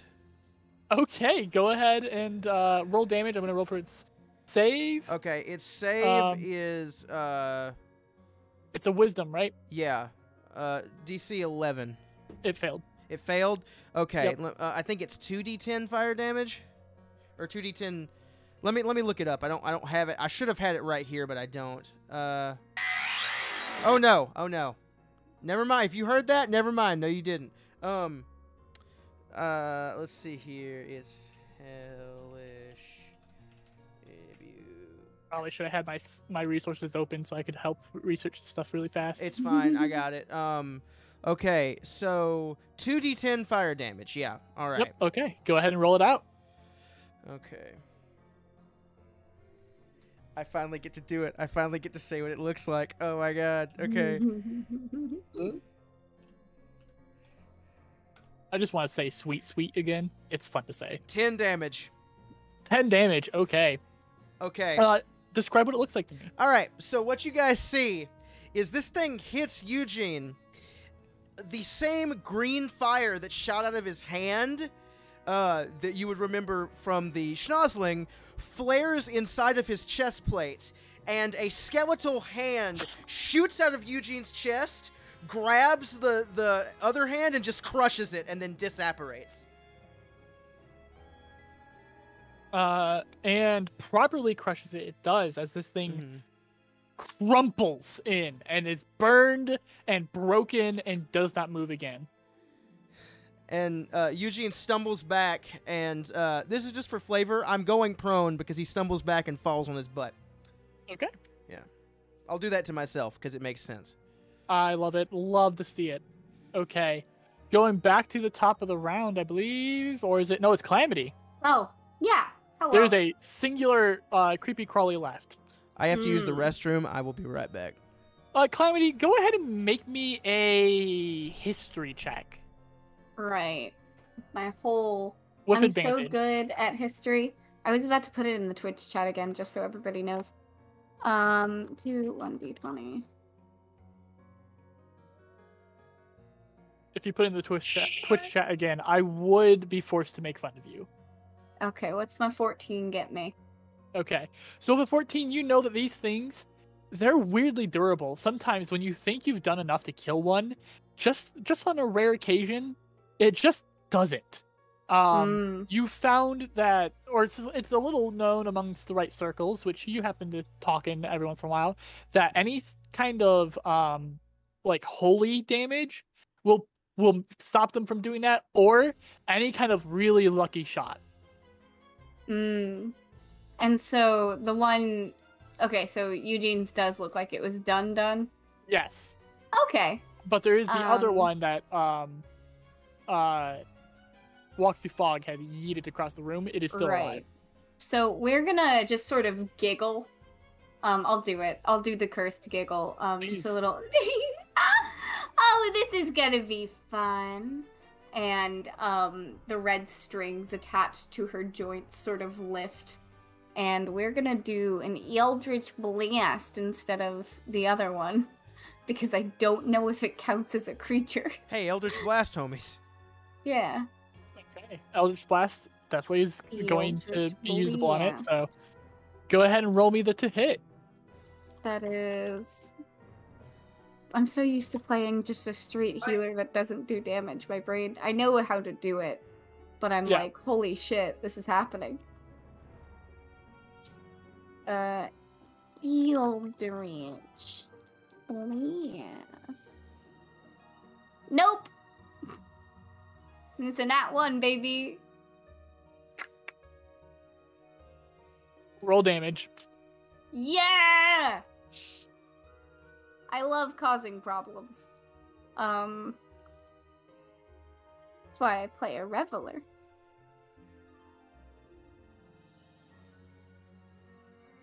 And it's a 1 for damage! Okay. Yeah, so you aim at this hand, and you can see it, like, turned, like, skitter a little bit on its fingertips to, like, look at you to make, like, you can feel the eye contact even though there's no eyes. Yeah. And then you shoot off that blast of energy. What does Calamity's Eldritch Blast look like? That's a good question. I think the better question is, what would her patron want it to look like? And I imagine it doesn't look actually very cool. Maybe it's a bit reminiscent of the, black and gold smoke, maybe a bit? Yeah, the black, it looks very similar to the smoke you guys had seen in Ramona's, or at Ramona's counter when it was taking the cards. You see a black, gold, and red, blast of energy, and it looks kind of smoky, and, you can almost hear, like, giggles in it as it goes to hit this creature, and you see it swerve around the creature and hit an item behind it. Oopsie. And you watch as a potion that was sitting on a low shelf kind of cracks a little. So I had a different idea. I was thinking a flying whoopee cushion. God, that's really good. Yeah, just... Anyway. I was thinking like a mallet that they would use at a carnival. It can definitely change and such. It's definitely on brand. Whatever it decides to be in the moment, she doesn't really have a choice. Yep. It just does things. It's just a bunch of teeth one time. Like, what the fuck, man? Party horn another. Are we doing the Ivory Prince again? I like that one shot. That's a good one shot. I'm gonna have to run that again. But anyways, that was a fun time. Yeah. You missed the creepy crawly, which, by the way, I had forgotten to have this creepy crawly do its turn, so it's going to take its turn now. And it's going to just like you get a sense of, oh yeah, well watch this as it tries to fire a finger back at you. You look fucking. It's a strange mix of thrilled and every fucking day. It's the same. Yeah. You know what I mean? Like whatever. That is a 21 to hit. Oh boy, does it, baby. For 3 damage as this finger launches off. Again, the stitching around the joint tears as the finger just flies through the air like a missile. And it just kind of slams into your shoulder and, like, it hurts. Oh. It definitely hurts. Jade! Me too. Sorry about that. It's okay. And with that, we're, I believe, now back at the top of the round for Gideon. All right, so there's one that's on the ground. Guessing I'm not too far away from it where I can walk over to it and attack it. You're in a cramped kind of area. You guys could move your entire movement to get anywhere in here. Okay. So I'm gonna use another one of my inspirations to get advantage on my attack roll. I'm just gonna try to attack it. Okay. Just so you know, you don't have to spend inspiration now. I allow you to roll your to declare inspiration after you've made your roll. Oh, okay. A 14 hit. A 14 does hit. And then we got 5 damage. Okay. You slam into it again, and you watch as it crumples against the ground, goes still for a moment, and then the fingers jitter and like snap back into place once more, and it gets back up onto its fingertips.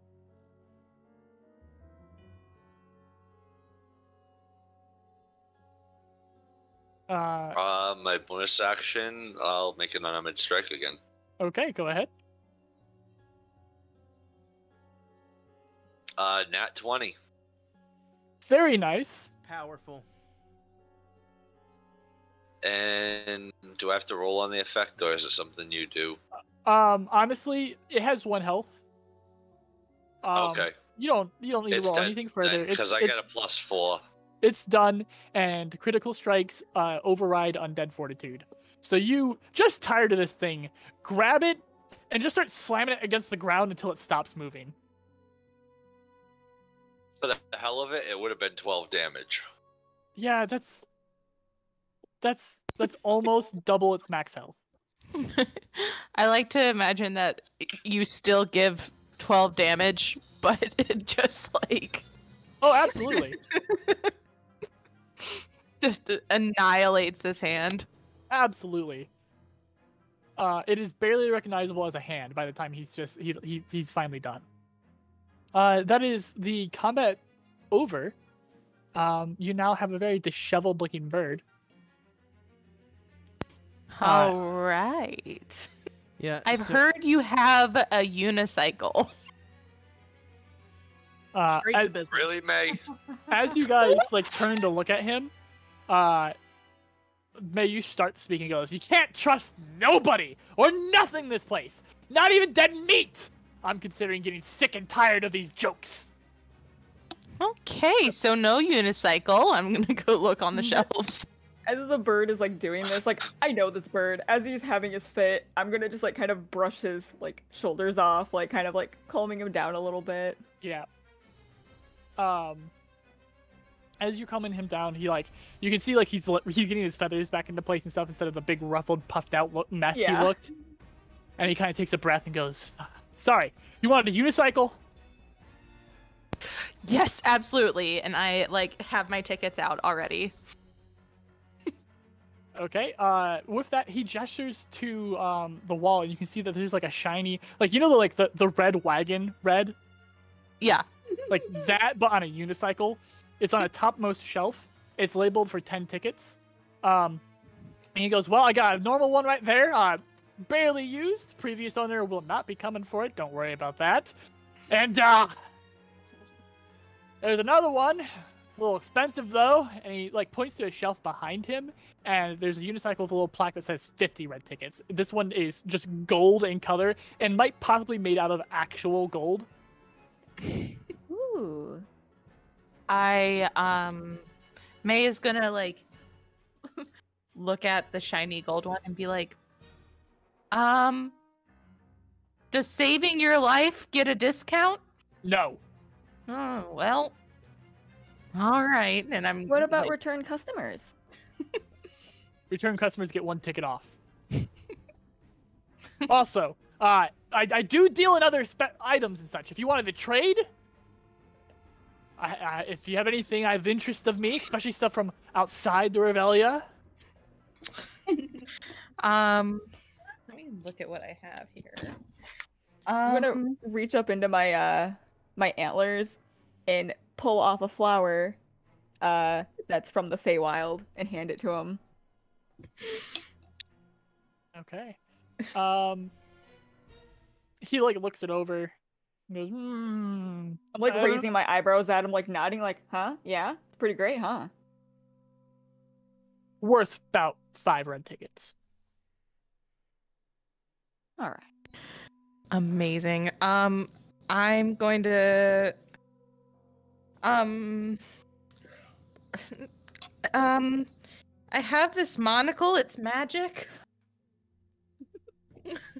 He squint. You can see his eyes narrow as he looks at the monocle, and he holds out his hand. I just put my hand on my face and drag it down my face, like in disbelief. You guys can see that his eyes shoot to Gideon as he does that movement, and then shoots back to Mayworth, and his eyes narrow even further. May truly believes this monocle is magical. Yep. So. Do you hand it over? Yes. Okay. You see, he takes it. He bites his beak down onto it, and you see like the metal bend just a little bit, and he takes the beak off. He looks it over. Just a moment. There's no magic on this monocle, but it's a nice trinket. 10 red tickets for this. It's magical in my heart. 9 red tickets. So Eugene has stood up, and he has a nosebleed, and he's wiping the nosebleed from his nose.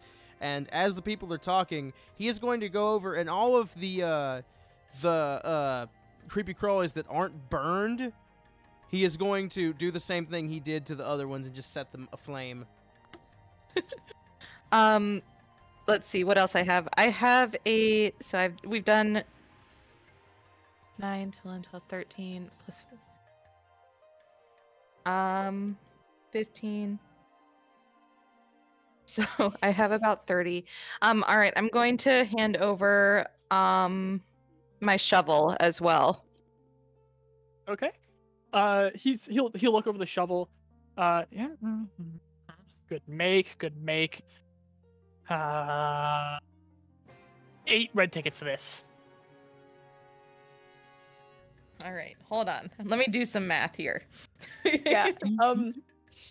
Olive is very interested in also like allowing May to have this unicycle. The golden unicycle. It looks beautiful. How many does she need still? So it's 50 tickets, right? Yeah, she needs 15. 15. I will give her 15 of my tickets. Delightful. Absolutely love it. Okay. And it's for friends who do stuff together. I'm sorry. This is going to make me so sad in a little bit. I think that like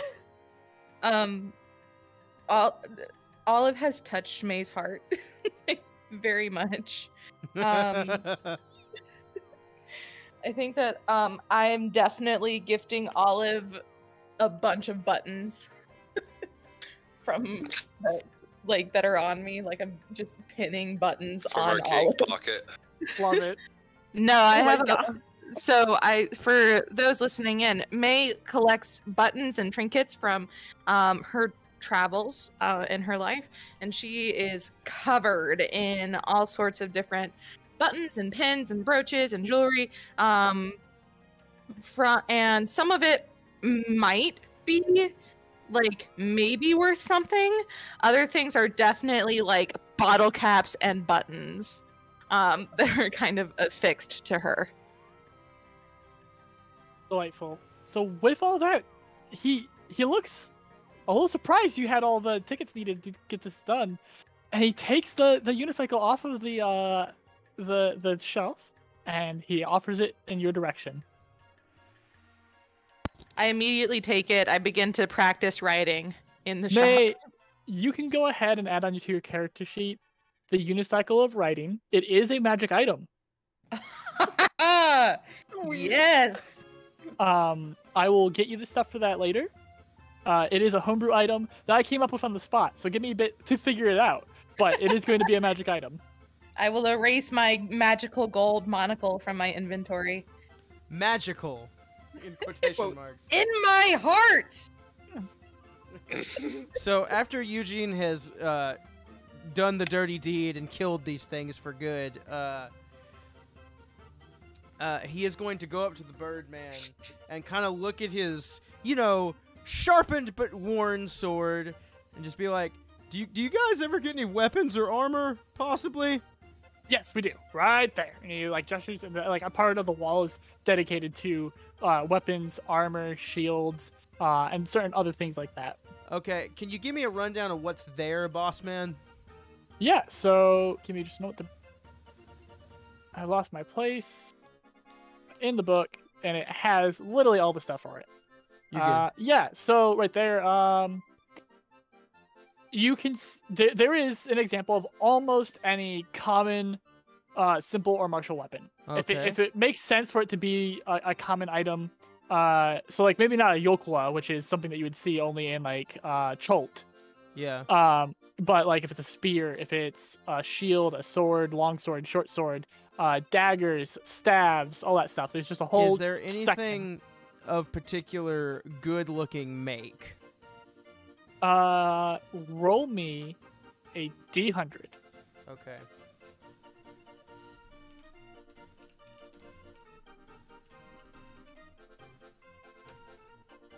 $82. 82. Okay.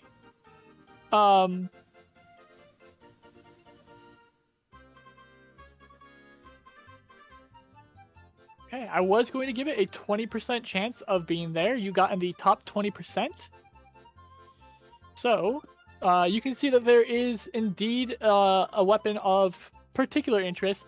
It is a short sword. Uh-huh. But it does have something of a sheen to it, where it seems to be reflecting the light even in this low light situation.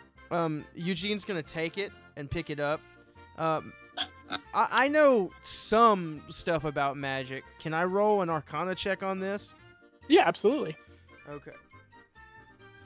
Eugene doesn't know a lot about magic, but he knows enough to know when something's magical, so...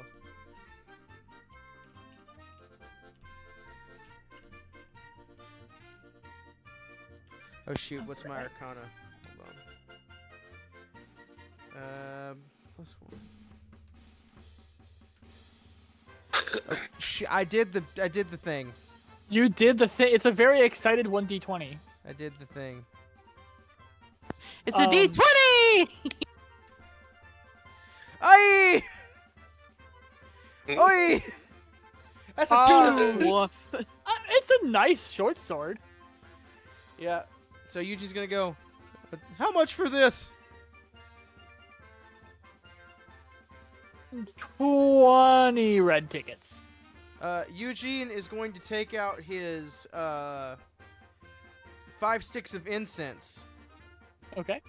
And be like, I don't think I'm gonna be doing any rituals soon. What would you give me for these? He takes them over, looks at them real close. He smells them. They're a nice lemony, refreshing morning scent. I'll give you 5 tickets. You said 20? Hey, Birdman. Yep. What? Also, Do you that's like very to rude. gamble? No. Do you Gambling like to means I lose gamble? money. Gambling means I lose money. No. You might win. Yeah, but I might lose. So you Also, Would you call be- me Birdman is awfully rude. Don't call me Birdman. My name's Locke. Okay, Locke. So Eugene is gonna say he's gonna take his well, a short sword's a D8, right? I don't know offhand. Give me just a moment. D6. D6 on a short sword. Rapier's D8. Oh, okay, D6. Eugene's gonna go. Yeah, it's a D6. Cause he it looks nice, but he's like, cause Eugene only has 5 red tickets, so, or because that's how much we got when we started, right? Or did we get 10? I think you guys got 10. Yeah. Okay. So I was pretty sure we got 10. Eugene, yeah, let me see that. he gives it to Gideon. I'm gonna do an Arcana check and use my inspiration on that, so I'll have used 3. Oh. Okay. Again, just so you know, you don't have to use the inspiration at the start of the roll. You can wait to see what you got and then use it after. Oh no, I have to. I rolled a 4. Okay, go ahead and roll.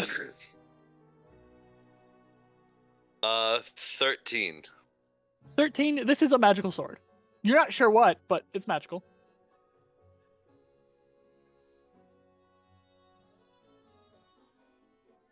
Would I know that this is better than the sword that Eugene currently has, or if it's better? I mean, better becomes relative. You know that this sword is magical, and that might make it better than a mundane sword to most anyone. Eugene, I think you should start using this sword for now. Well, yeah, I feel but it'll be better I'm and suited for trained you. with the long blade though, and I mean that little one. I mean, like, you have better mobility, but like, you know, I You're can't. gonna move quicker, Eugene. I can't really You're get not the gonna have same this- oomph. You know what I'm saying? I think you'll be just fine. It's Well- not always about how much oomph is behind it, but hitting your target. Well, I If you mean, don't hit your target, it doesn't matter how much oomph is in it. I only have 10 red tickets, and you know. I'll wouldn't give wanna- you my 10. Okay. And so Eugene's gonna give Locke 20 red tickets and take the sword. Okay. And he's gonna strap it to, like, because he wears his sword on his back. He's gonna strap it Yeah. to, like, the traditional, like, sword, you know, on the. I hip. also sell knowledge if any of you are wanting any kind of knowledge.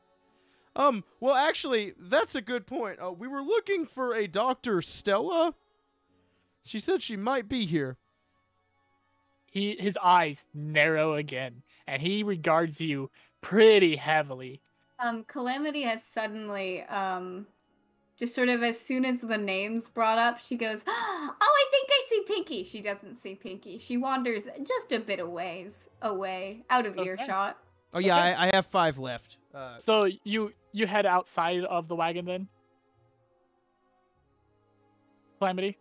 Yeah, probably just outside. Okay. Just outside you can see several children with their masks on. You know these creatures. Yeah. The children of the candy corn. You can see some of them. They're just like they were glancing in, and then as you came out, they like rushed to like not look like they were listening in on you guys. Oh, are you guys being silly? They look She's doing yeah. the bit. the one of them, like the one that appears to be the leader, does the whole like looking away, looking down with hands behind their back Come and kicking on, their foot. guys. I'm cool. I'm in with the kid. She's playing the bit up. Yep, absolutely. It's the same routine as always. Going back inside though, you mentioned Stella, Yeah. and Locke narrows in on you, and he makes an insight check with a nat 20. Eugene just wants to talk to her. Like, I guess you could say Eugene really wants to talk to her. Like, it's important. Yeah. Because I don't know if you're gonna let that natural 20 stand from where I got, before. Yeah. But he's genuinely trying to be like, yeah, I spoke to her before, and I wanted to thank her for being nice. Seeing that this is bothering Locke, I would kind of inject myself in between them and put my 3-dragon anti-set on the table and ask him how much he would give me for that. Well, it depends. Are you looking for tickets or information? Tickets. I need some type of clothing that isn't so drab.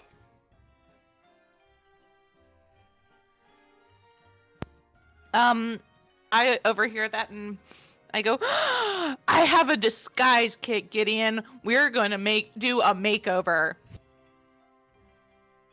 No, we are not, May. He says that he can give you 8 red tickets. What would you trade for this?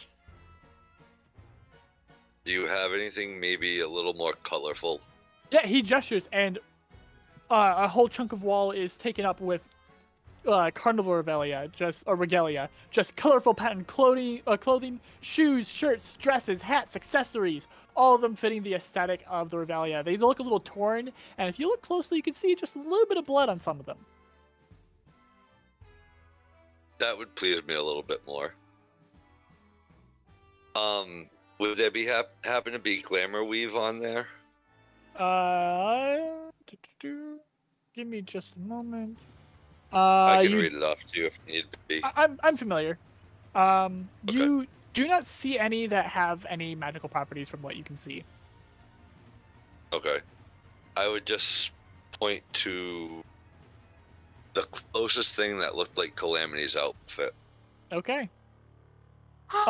Do that you is gonna be real revealing on Gideon. Please. Please Do it. We're talking like Gideon in a crop top. Is this the male version of female armor? This like we're talking like you're wearing like a crop top and booty shorts. this went You know from what? this I went need from this the in my Inquisition to life. Magic Mike really quick.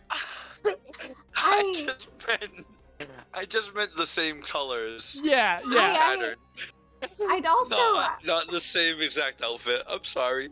That's a before we mental move image. I can on- knock it out of my head now. Before we move on from this, I have to say it's not even just booty shorts, right? Because she has the string side thing. So, like, it's better. Be showing some Yeah. hip. Oh yeah. Uh-huh. But Or no, some thighs. Gideon finds things along the same color scheme. So I'm while gonna still try. very, very ostentatious and out there and very, very visible if he wasn't here, it's not showing most of his body. Gideon, you want to roll me a d4 now that transaction is done?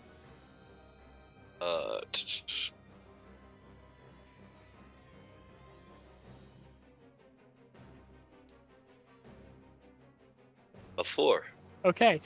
You get a +2 to stealth checks, and I will also say a +2 to disguise or deception checks to hide to hide your like emotions essentially for the next 4 hours. After those 4 hours, the clothes literally fall apart enough that they don't hide you as much in the Revelia. They'll still they'll stop you from standing out as much as your just pure black outfit you were previously wearing. Okay. But they won't give I'll be you wearing these. those until they like completely Yeah. fall off. They won't completely fall off unless something extreme happens, but they do So it fall just apart. It just looks like a beaten slowly. up clown costume. Yeah. Okay, that's fine. It's a lot better than what I'm wearing, and I would take my robe and put it into my backpack. Yep. along Can with I? it. Yeah. Sorry. No, I was gonna say along with my amulet, but I need my amulet out, and it would Okay. just be under my shirt.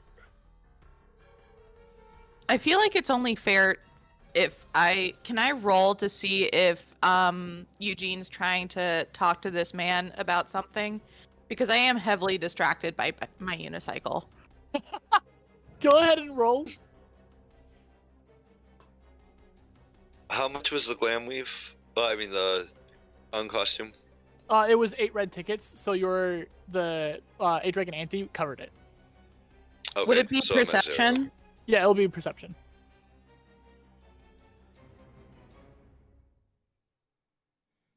I'd say a 16. You can tell it. Eugene's trying to talk to talk to Locke about something. Yeah, he's like, All right. he's got words on his mind that he wants to say.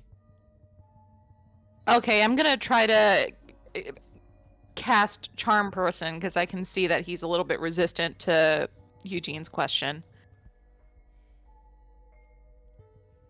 Okay, so just so you know, Oh god. Charm Person at the end of the charm makes them aggro towards you. I already have my unicycle.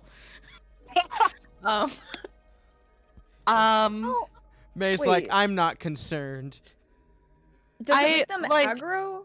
Or because it says that the creature just knows that it was charmed. Now, if Locke would be aggro, then of course. But if they wouldn't be aggro, yeah, but so far as you've seen, this Locke has been aggressive. true. And even went so far as to say you can't trust anything around here, and seemed pretty upset about it.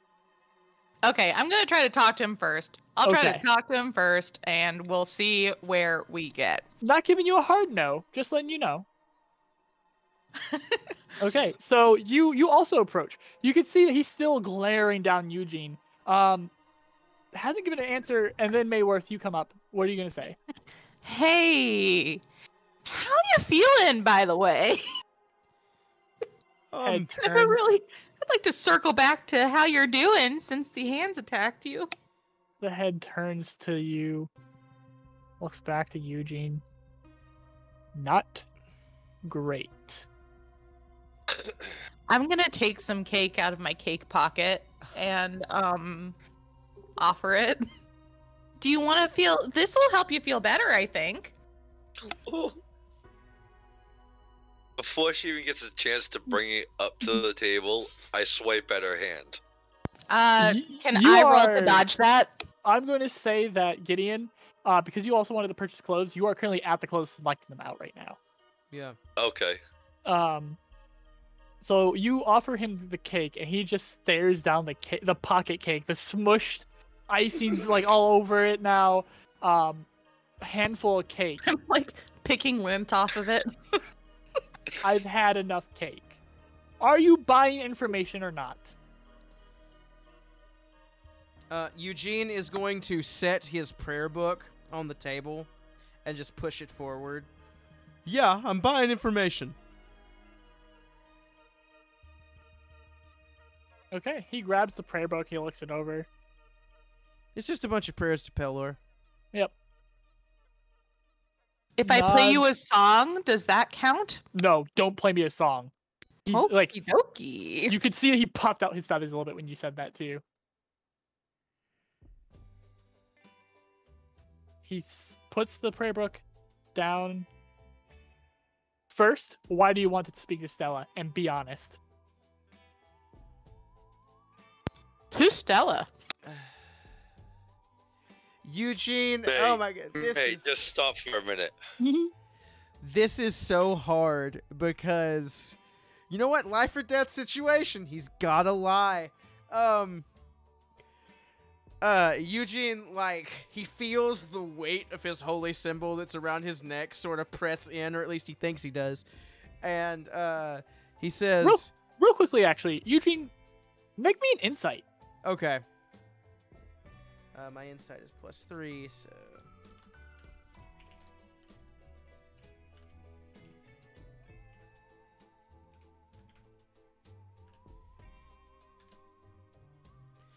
dirty 20. He's trying to protect Stella. You get that from him. The way he's being so aggressive and stuff, he's not angry you're trying to find her because, like, she needs to die. You can tell he's trying to protect her. Eugene, he kind of dry swallows and he's like, well, when we saw her, she was hurt, and she was really nice to us when we first came in and let us know some stuff that I felt was really important, so I just wanted to check up on her and see if she was okay.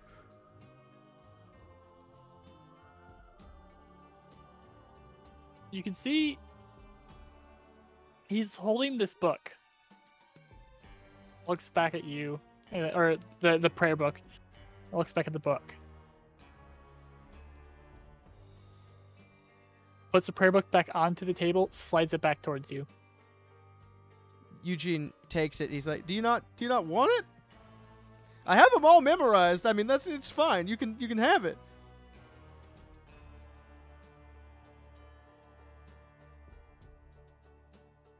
Look, trust is hard to come by around here. How about you do something for me? Okay, what would you have me do?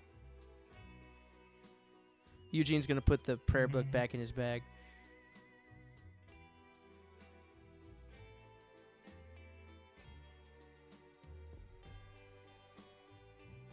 Something very simple. And he just takes out a little, it looks like a little letter. He sets down on the desk. I will tell you where Stella is, and you're going to deliver this message to her. Unopened. I can do that. You'll find her in the food court. You deliver this message unopened. Oh, excuse me. As soon as you can. Then come back to me and we'll talk. All right, can do. I'm Eugene, by the way. It's nice to meet you, Locke. Likewise. How far is the food court from us? Do we know? Calamity and Olive are probably the only ones who know, and it's not that far. Is Calamity still outside? Yeah. She's probably very busy keeping these chillins busy. Yeah, she. Telling some sort of story about a bird or whatever. Eugene says, "All right, everyone, we got a mission." Yes, the mission is we learn how to ride a unicycle. Well, that may Very be important. Very that may important. be your mission, but my mission is to get this to Miss the food court. Gotta find it and give it to Oh, her. you're hungry? Yeah, totally. Are the chillins still there, or have they fucked off because I'm boring as Calamity? They eventually fucked off. Okay. Just DM? Yeah, I saw it. Okay. Yep. How much does it look like they've given Locke of their personal items? I mean, not a whole lot. Not Just a whole lot? Yeah, just some things. Yeah. Okay. Calamity makes just a quick eye over of the group and she goes, "Okay, so you guys wanted to stop for some snackies at the food court then?" Yeah, mini snackies. Ooh. Yes. Snackies sound great. Yes, let's go. Okay, so everybody's there. She'll do a little plomp plomp plomp, you know, her usual little jaunt. Very showy. As per usual. I'm going to walk alongside of Calamity as we go to, like, just kind of be near her the whole time because our outfits match now. Oh, look, we're twinsies. Isn't that cute? Oh, it's just wonderful. Oh, if you had wings, we could match. Twitch, twitch, twitch, twitch. I am exclusively traveling by unicycle from here on out. I just want to make a note of that. Good. How many times are you gonna fall? Yeah, I need to know. So the wonderful thing about the unicycle of riding is, you find you don't fall ever. It's a Segway It's unicycle. like the saddle. Every once in a while, It's you'll like start the to saddle lean. riding or something. Yeah, every once in a while, you'll start to lean a bit too far, and the cycle just corrects itself for you. For the most part, it lets you do the work, but if it finds that you're going to fall, it corrects it. Yeah, it's like the saddle of Cavalier. Jask, I have a question. I have an answer. So we just hit the 2-hour mark. What say we take a 5-minute break? Yeah, absolutely. And then we pick it up in like 5-6 minutes. Yeah. So 5-minute break, everybody get some water, hydrate, get snacks, use the bathroom. Take your meds. And we'll be back in 5 minutes. Have I taken my meds? Yeah, So- take your meds if you haven't. Sounds I good. would like to say before I leave, Galarim, thank you for the follow. Beep, thank you for the 11 bits. Party, party, party, party, party, party, party. It's like an Andrew WK song in here. Ark, thank you for the 45 bits. My elderly relatives like to tease at me at weddings, saying, "You'll be next." They soon stopped, though, once I started doing the same to them at funerals. Ha ha ha ha. Ark, thank you for gifting a tier 1 sub to Beep. Galarim, thank you for subscribing with Prime. Get your Bezos money in here. I want all of it. Awaken Anarchy has resubbed at tier 1 for 4 months. I visited my friend at his new house. He told me to make myself at home, so I threw him out. I hate having visitors.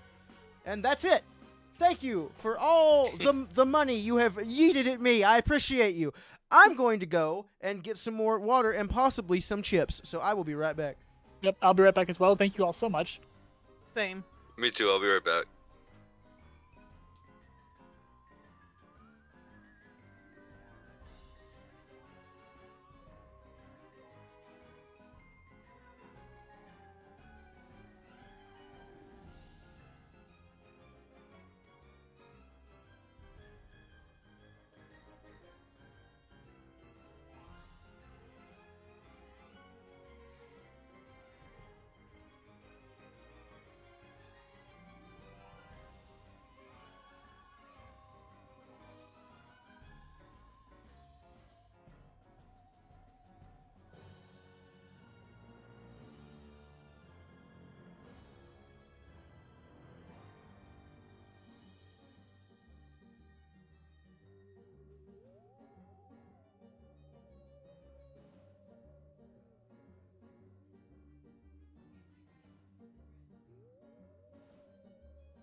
Okay, I'm back. I am too. Welcome back. I would like to note, Valorum in the chat said he's hungry for more finger food, and on my end, because I apparently have the baby settings, it's sent Twitch censored finger food, so it looked it looked a lot dirtier than it should have. I just came back, and that was something to walk back That's into. insane. That's pretty great. Yeah, Galorum, and for anybody else who's listening as well, they have a lot of red tickets. I'm usually pretty generous with money and stuff, especially because I come from a background of playing Pathfinder, where you get a lot of gold. Because there's so much you can do with it, but in 5e, there's so little. It's shaped like a bear. Welcome back, Beep. May has 0 gold tickets, 1 sparkly unicycle, and all the joy in the world. Delightful. That unicycle, by the way, is going to be an evolving item. Amazing. As you level up, it's going to grow with you. Amazing. Just like fettuccine.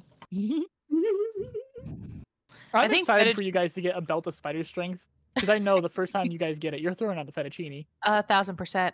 I do like to imagine fettuccine has made his way into the cake pocket as well. Yep. There's not a lot of cake left in the cake pocket after that. You just have a fat snake in there. So I offered, what's his face, maybe some cake and 1 fat garter snake. Oh man. It's really good. Absolutely delightful.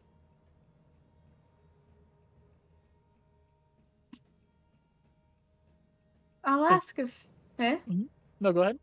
I'll ask officially once the campaign starts.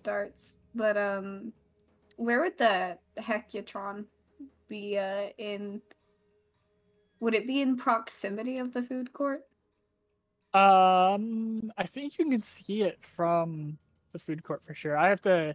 Okay.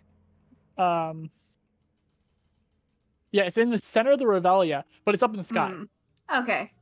It's held up by balloons. God, of course it is. It's a big glass screen that everybody can see. Yeah.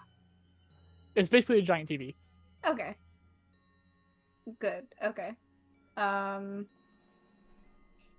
I was just trying to figure out what Calamity's gonna do while they're talking to the person she definitely doesn't know about.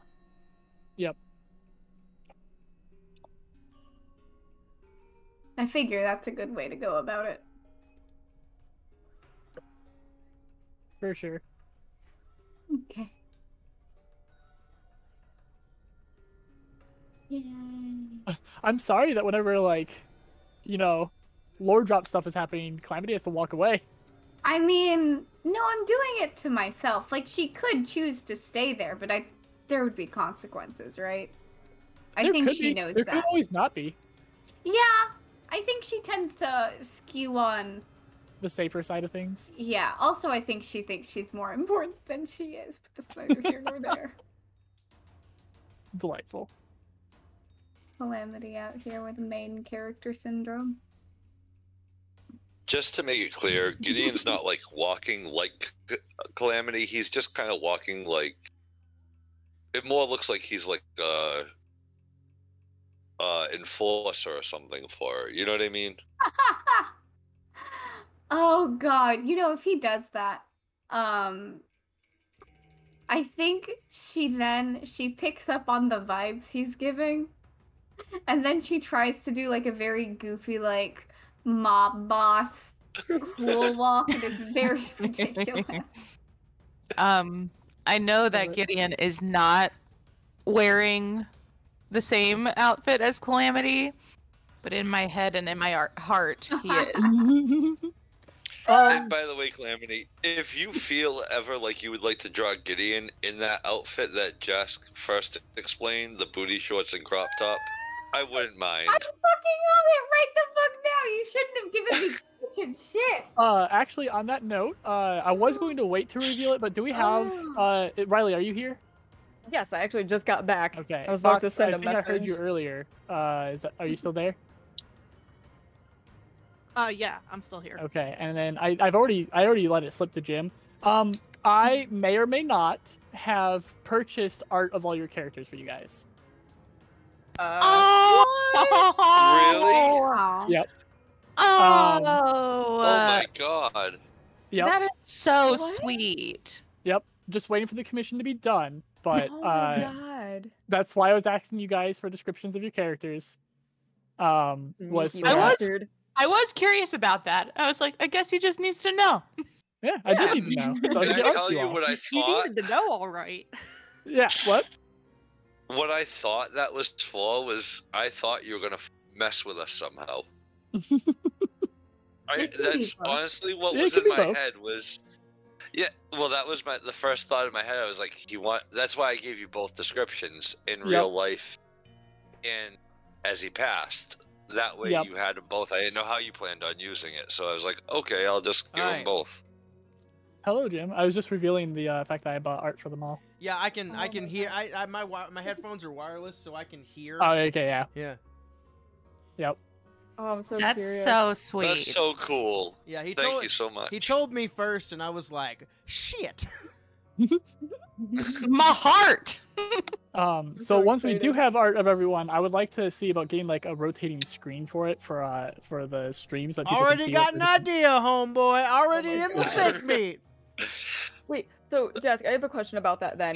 Yeah. Is the thing that you did for me, is it Olive or is it my mystery pally? I have already forgotten what I did with that. So fuck. I Because can get I back already- to you. Because I already have I think art for... I think we swapped to the mystery paladin. Okay, because I already have art for the mystery pally. Yeah. But I think we did swap to the mystery pally because he's going to be your character, and I want to get art Yeah. for everyone, even if they already had art. Okay. All right, let's get the shindig on the road. Let's Alright. do it. Double checking, we did swap to mystery pally. Yes. Ooh, a Okay. freaking mango bubbly with fruity pebbles. Good combination. Good combination. Anyway,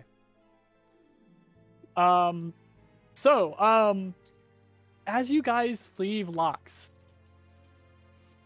let me bring back up my book.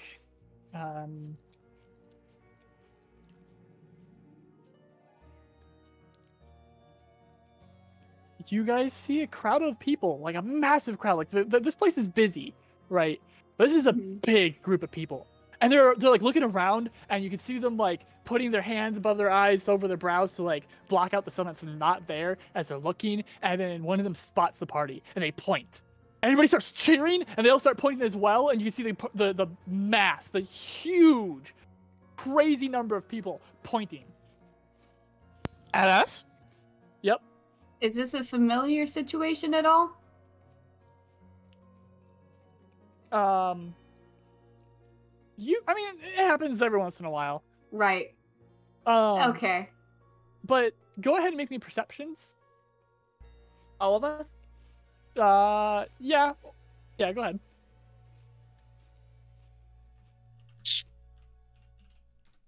Uh, 17 for Olive. Okay.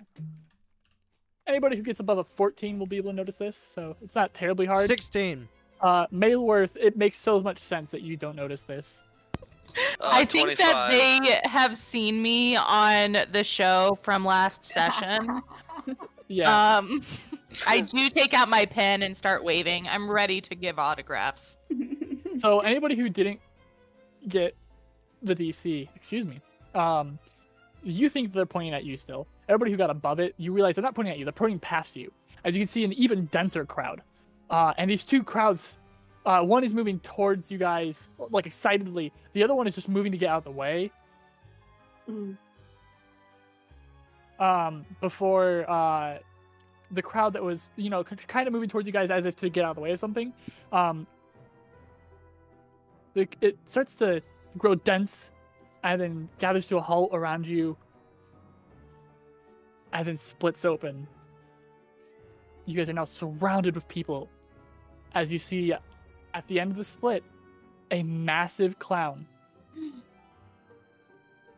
No. He is decked out in rich reds in a suit composed of stars which swirl and spin in myriad galaxies. He wears an all too familiar mask carved into a wide smile. Atop his head sits a velvet headpiece adorned with gold embroidered pieces of fabric, which cascade in curls down over his shoulders, like shimmering waterfalls. The crowds around him bow and beam, some cheer and clap, some screech out in laughter, others, the laughter seems almost terrified. But all their actions have just a little bit of hint of despair. His eyes, just barely visible through the mask, linger over the crowds as if blessing them. Then his gaze lands on you. He points and the crowd parts even further, leaving a very clear path between him and you. Aha! There you are, our newest guest! How good of you to come to my little old carnival. I do hope you're having fun. We're all having fun here, aren't we? And the whole crowd erupts into cheers. And then he's like, woohoo, fun! Josh, can I stealth into the crowd? You can try. As soon as Calamity sees Gideon try to make a move, there is a very sharp and very sudden, like, intense grab at his wrist. I imagine Gideon could probably punt Calamity, so it's not actually, like... It's just don't leave me. There is a strange... It's both desperation and a don't fucking move right now. Like, a don't draw more attention to yourself. Like, just kind of putting her claws into him. Nails. Yeah. It's got that same hint of despair that the rest of the crowd has as she looks up at what, at him. You can see, as you do this, Calamity, there's a bit of a twinkle in his eye, and he starts crossing the path to you guys. As he reaches, he puts one arm across his stomach and then another arm behind his back and gives a deep bow. As he bows, a pie flies from the arm behind his back and slaps Gideon in the face. The crowd explodes back into laughter.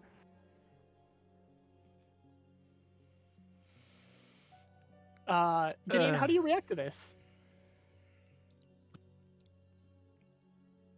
I have the mask on, so you can't tell if I'm laughing or not.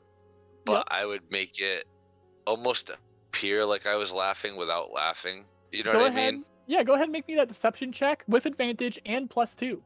I will say Calamity does definitely do her best to make it seem like a part of the show, air quote unquote. So as soon as the pie comes, she lets go of his hand and also does a little, like, you know, like the assistant's magician sort of like bow, like, oh, I helped by existing. Yup. 16 altogether. 16 altogether? Okay. You see that Hecna kind of laughs to himself. Oh, sorry about that. And he reaches into his sleeve and he pulls out a little handkerchief. Just the tip of it you can see. And he starts pulling it out and just keeps coming and coming and coming. And you hear... and he just keeps coming and coming and coming. May has never seen anything like this before and is mesmerized. If you're impressed with the size of my hankies... Wait until you see the size of my feetsies, and he like holds one foot up, and it just starts to elongate. He pulls out a large tablecloth size handkerchief, essentially, by the end of it, and he goes, "Come here, kiddo," and starts moving towards Gideon with it in his hand. Because you still have pie all over your face, by the way. Yeah. I would. Go ahead. As much as hating it, I would let him do what he's doing and just kind of go with it, knowing what the repercussions may be. His hand wraps around your head. Like, he puts it, like, the palm of his hand onto the top, and the fingers close around, and you realize just how massive this man is right now. As, like, the fingers, like, curl under your chin. And he takes the other hand and goes, okay, I'll get that for you right here. And he wipes all the pie off your face, and your face is now even filthier, covered in some kind of black smudge. And he goes, oh dear, I must have let Snout blow his nose on this one. Terribly sorry. And the whole crowd laughs again. And I wouldn't even laugh this time, because now I'd just be getting annoyed. Yep, and he goes, I'll get that for you, don't worry. And he presses a little smiley face badge, and a torrent of water, like gallons, pours out and drenches you head to toe, but gets all the black smudge off.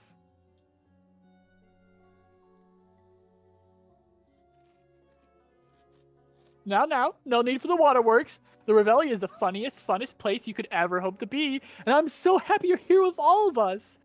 You'll be a proper part of the carnival before you know it, kiddo. And he does like that little like boop on the nose with like the crook of his finger. I'm just breathing like frustratedly heavy. You know what I mean? Where your mouth is just closed and you're just breathing through your nose. Yep. He pivots to look to the rest of the group. And how about you? Are you having a delightful time? Okay, Jask. Yeah. I would like to say, or I'd like to ask, I guess. Yep. Is this fucker pinging my paladin like my fucking like this is evil, this is bad, like you know? Can I say something? Yeah. What's up? Even if it's not, I would like to say, because I think Eugene's suspicious enough of Calamity at this point. If he even like passed a glance towards her, he could tell she is like trembling from head to toe. Okay, yeah. As she's like trying to sort of keep around Gideon and keep up the bit. So, does that natural 20 still stand that I had earlier? Yeah, I'll still stand. Okay, Eugene is just going to let out the biggest belly laugh.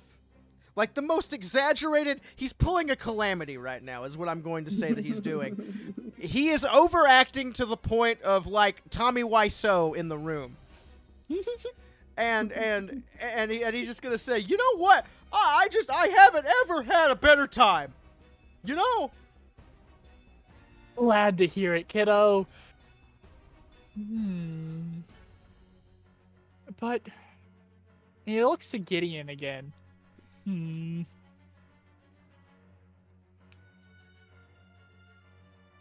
Anyways. Sorry. Oh, Calamity. You should know better than to interrupt me. You know me.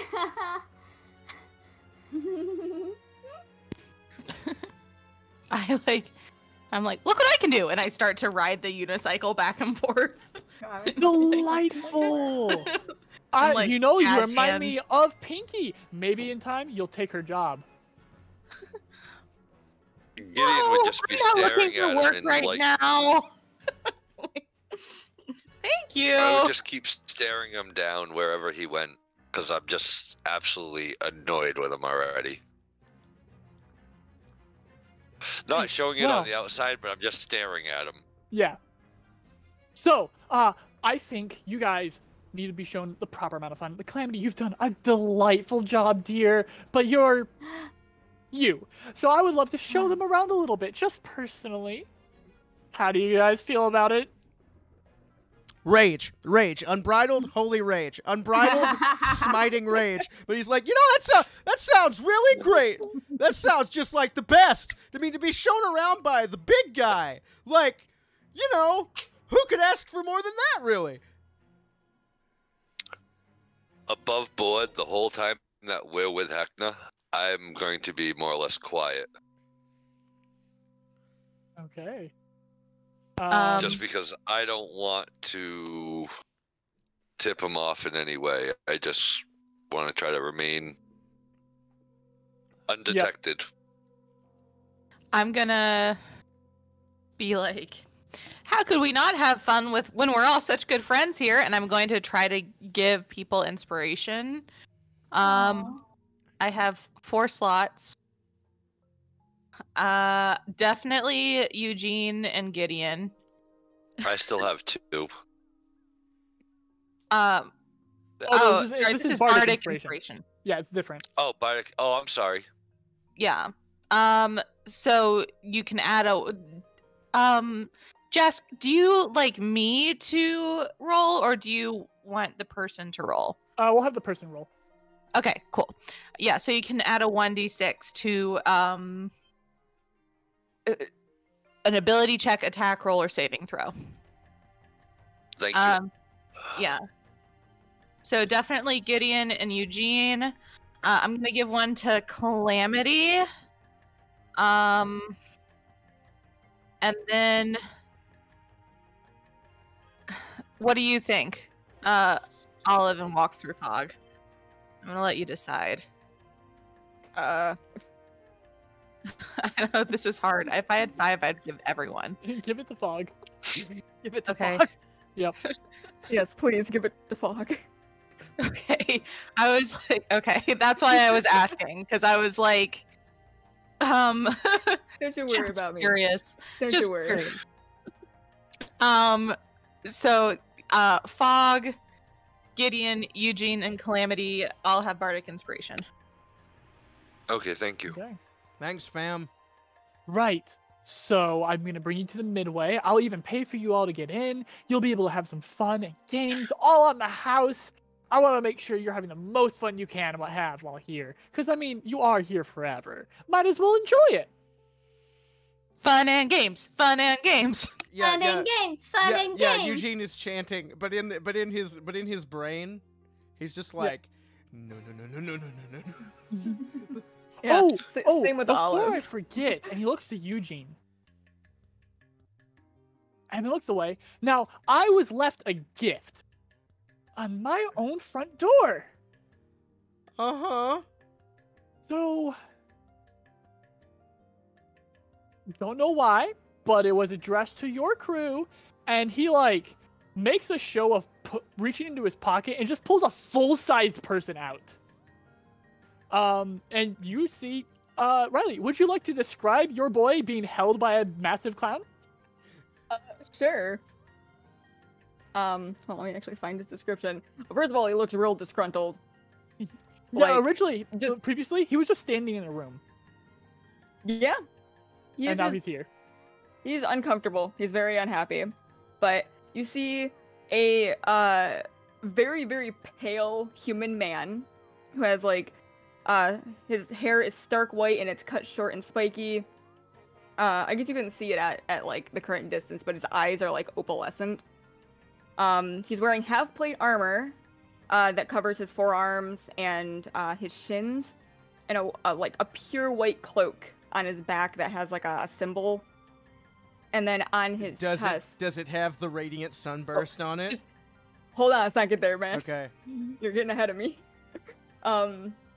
Clasping the cloak to his shoulder, there is a bright gold symbol of the Dawnfather.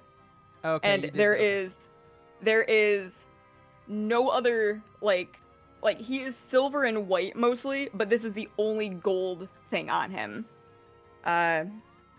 He has a blue sash kind of tied around his waist, and it kind of falls to one side. And he has a very thin rapier that's in a leather sheath, hanging from his side that has a tassel braided and falling from the tip of it, or the grip, not the tip. But yeah. Okay, and then he sets the person down. Now, mind you, he's not like... Hecna is not 20 feet tall, so this person coming out of his pocket definitely looked absurd. He's more of like like 8 to 9 feet tall right now. So it definitely looked absurd for him to pull a whole ass man out of his pocket and hold him from the back of his armor like he's just a toy in the air, and then set him down. So I did Hector forget- is on par with Fog then in size. Yeah. I did forget one thing about his description, is that he has a eye patch over the left eye, and it covers most of his face. Like, it goes up the side of his nose and, like, straight through his forehead. So it's covering the entire left side of his face. Okay. And there's, like, embroiders and, like, a shield on it. And as soon as he touches the ground, Hecna lets go and goes, okay, but, important thing to know around here, almost every gift in the Revelia, it has strings, and he snaps his fingers, and you all watch as a horde of clowns, all honking the horns, all honking horns or their own noses, come running from the crowd, rushing down Olive. Can I try to grab her? Calamity has already grabbed you again. You can try, you will have to fight Calamity. If Calamity grabbed my hand like that again, I would stop. Okay. Yeah, Eugene is just stark blanched right now. Like he's trying to feign oh shit as oh hey look a friend and yeah. Olive. Yeah. Does Olive fight back? She's definitely screaming and probably trying to kick. Okay. Screaming and kicking, Calamity is grabbed. She does get a few good blows in, but this horde is endless. Just a sea of clowns.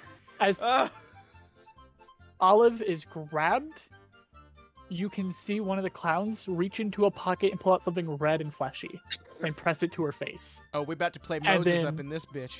And then she disappears from view as the sea of clowns pull her away. And just as soon as they rushed in, they're gone. Disappearing behind the crowd of other revelers. Yeah, Eugene is speechless right now. He doesn't even know what to say. Wait. Olive? Olive? You call out, and Hecna, like, giggles at the first Olive, and the second Olive, he is put into a full-blown belly laugh, slapping his knee. What a wonderful joke there, Mayworth! She's gone. Let's go!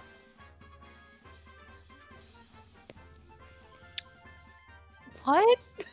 I look to Gideon and Eugene, because I know that they kind of, like, have it together most of the time. Eugene isn't looking at you, he's looking at Paladin Boy. And, like, you can see his eyes, like, going to different parts on the armor and being like, holy shit, that's that thing. Holy shit, that's this. Holy shit, I know what that means. Like, you know. By the way, my Paladin Boy is, like, I'm assuming you went prone or, like, was, like, kind of stumbled. Yeah, he probably would have stumbled. He's standing up and, like, brushing off his, like, kind of dirty outfit. He's, like, very meticulously, like, brushing it off. And then just glaring at Hecna. As Gideon sees May looking sad and disappointed, he would just kind of walk up behind her and kind of find a way to console her. Not too much, but just her knowing that there's someone there comforting her. You know what I mean? Soft boy. Aww. Cute. May doesn't understand exactly what happened to Olive, but does know that something very bad just happened. She went to go be on a farm. Oh my god! Oh my god! It's fine. The grandma farm! Oh god. Poor baby. Oh my god. It would be even worse. We just see bottles of glue. Just like, there we go. Oh no. You see, so May kind of like understands that Olive is like gone, and you see like a little bit of panic, and May immediately reaches for the bracelet that she made out of Olive's like cloth and starts like holding on to it. May gonna have us some tears at the end of this. Oh god, some of the like scenes earlier, I was like, oh man, this is gonna hurt. I love it. Yeah, for those of you that don't know, I love ripping people's hearts out. It's just a character. I have The to keep more telling you myself know. It's just a character. Never just a character. Jim and Beep roleplay with me a lot on online roleplays, and they know that I have a propensity for making people fall in love with my own characters and then just killing them. Yeah. Yeah. And he's dead. A little hobby. All right. So, moving forward. So, Eugene is just staring at this man. So, right now, Paladin Boy is just getting stared at by this little, he's not little. He's like 5 foot, 5'7", stockily built, but just this little red-haired guy just fucking looking at you, just staring, just like, holy crap. Like, yeah. Does Gilbert have anything to say at this moment, or is Gilbert still a little adjusting to what just happened? Is Hecna still here? Yeah. Heckna's waiting for you all to like take in a few moments before. Gil is still just glaring at Heckna, like hasn't taken his eyes off of him. Okay. She'll start Calamity at least will start sort of quietly, not even saying anything necessarily, but like physically gesturing people to start trying to move along. You said Gilbert's glaring at Heckna? Yeah, just kind of like. What? Yeah. Heckna leans in real close, like the tip of the mask's like longer nose is like touching the tip of Gilbert's nose. Ew, gross. And he stares, and you can hear the gentle breath hitting against the mask. And I hate that. Long I hate pause, an uncomfortably long pause before he breathes again. And then slowly he reaches his fingers out and puts them on the tips of your mouth and tries to curl your mouth up into a smile. Oh, fuck. I love this man.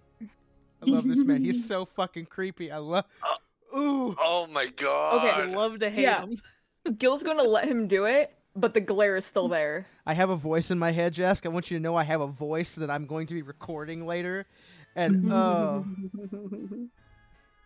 wonderful. Don't forget Jask. to smile. And he like pulls away. Yeah? Yeah, I'll like flinch away As from that him. happens, I guide Mayworth away with me. Okay, you seeing can't that go very Calamity far. Was walking away. You are surrounded by Calamity revelers. was sort of ushering them towards The midway? wherever Heckna, yeah. Yeah. So as he pulls away and you start to try and guide Mayworth away and realize you guys are still surrounded, Heckna then claps his hands and goes, "Right! The midway! The fun and games! Come on!" And he starts like doing a jaunty walk. Like, think like Ministry of Silly Walks kind of walk. Bonk it, bonk it, bonk it. Mm-hmm.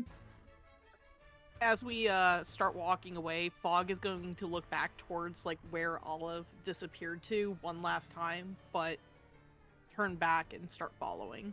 Yep, there's not even a sign that Olive was there. So They're gone. God. I want to interject one thing here about Olive. Yeah. When Gideon was trying to buy like clothing, she was going to give him her bright gold yellow cloak. Oh, I was that gonna would do have made it that. so much more sad. Mhm. I was gonna do that, but I didn't have Oh, a moment to like interject it. That's so great. That's okay. It's even worse because the thing that May has is sentimental. So like that's Mhm. even worse. Yeah. Oh, it's gonna get worse. Oh my god, that's right. Oh my Yep. god, yes, I love it. Oh, okay. Alright. Moving Sad forward. time later. Boss time now. As you move forward and you start making your way towards Midway, Mayworth, Heckna like kind of slows his stroll to like he's still leading, but he like is like now like almost in line with your step, and goes, "Don't worry, kiddo, you'll see them again real soon, and they'll be way funnier." I'm sadly unicycling. Unicycle, sadly. Dun, dun, dun, dun, I've dun, never dun, seen a sad dun, person dun. on a unicycle. Love, sadly God. unicycling, love it. Okay, That is amazing. And I'm And I walking kind on the of side just of her look- while she's got the unicycle. I'm guiding her on the unicycle. And I look up at Heckna and I'm like, "You promise?" promise. Okay. I give you my word. And you feel like there's weight behind that when he does that. Like, the universe agrees. He has given his word, and it's binding. Okay. I look down at May, and I just look at her and I go, "Don't believe anything that he says." I think does May feel? I mean, I feel like May would take Heckna at his word. So May, I'm just feeling a little conflicted right now, and I'm looking between the two of them. Not long after that, Heckna like glances back towards Calamity, So, Calamity, anything to report? Are they having fun? Oh, well, of course, you know me. I do my everything I can to ensure it. Of course you do. You have to. Yeah.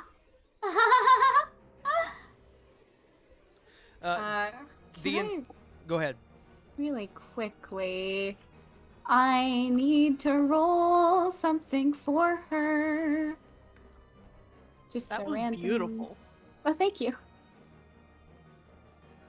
Oh, look at this pompous butt dork. Oh, look at him.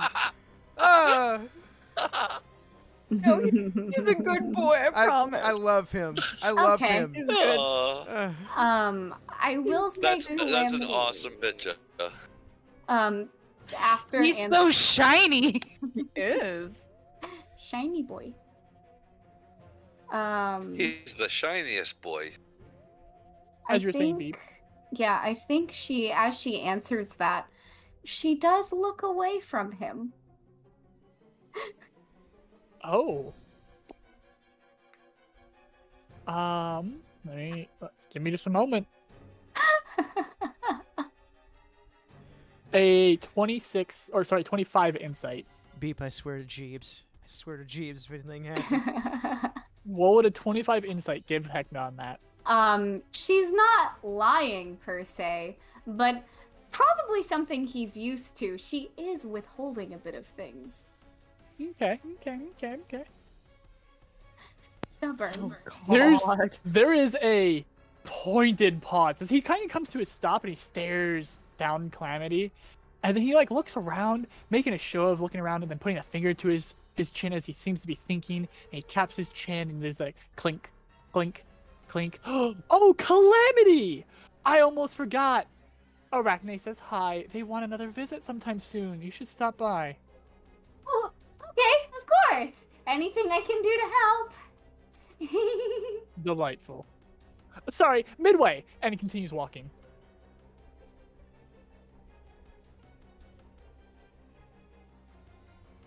Just The a quick wings aside, bristle. I am loving playing Heckna way too much. Yeah. He is literally a character you would make. Shocking. Jask, so like, He really is. okay, and You're doing an amazing job with it. and to be specific, like just so we're on the same page, Jask, I would love to play this creepy clown man because like I want to do the scene. The voice actor in me is just bubbling to do the scene where all you hear is his breathing. Yeah, And right. Yeah. Cause it's like the fucking Joker. It is so Mark Hamill. I'm He should butter right now. If I had an actual like mic instead of a headset mic, I would have done the breathing thing. I had a very specific. If you've ever seen the stuff for Jhin from League of Legends, like the breathing that he does in his mask, that was what like was going through my head. But moving on. We can talk more. We can bullshit more at the end of this. We should get a little further in. Yeah, I'm sorry. As you guys progress, shouts, cheers, and booing fills the atmosphere of the Midway. Before you are several rows of game booths around which revelers gather. Each game booth is denoted by different colored striped fabric draped overhead. There are 5 rows of games and activities that revelers can partake in to earn tickets.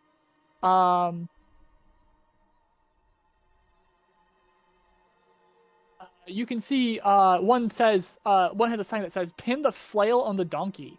Another one says "Pop goes the clown." There's Boat Blaster 9000, Duncan Do Not, and Dead Ringer.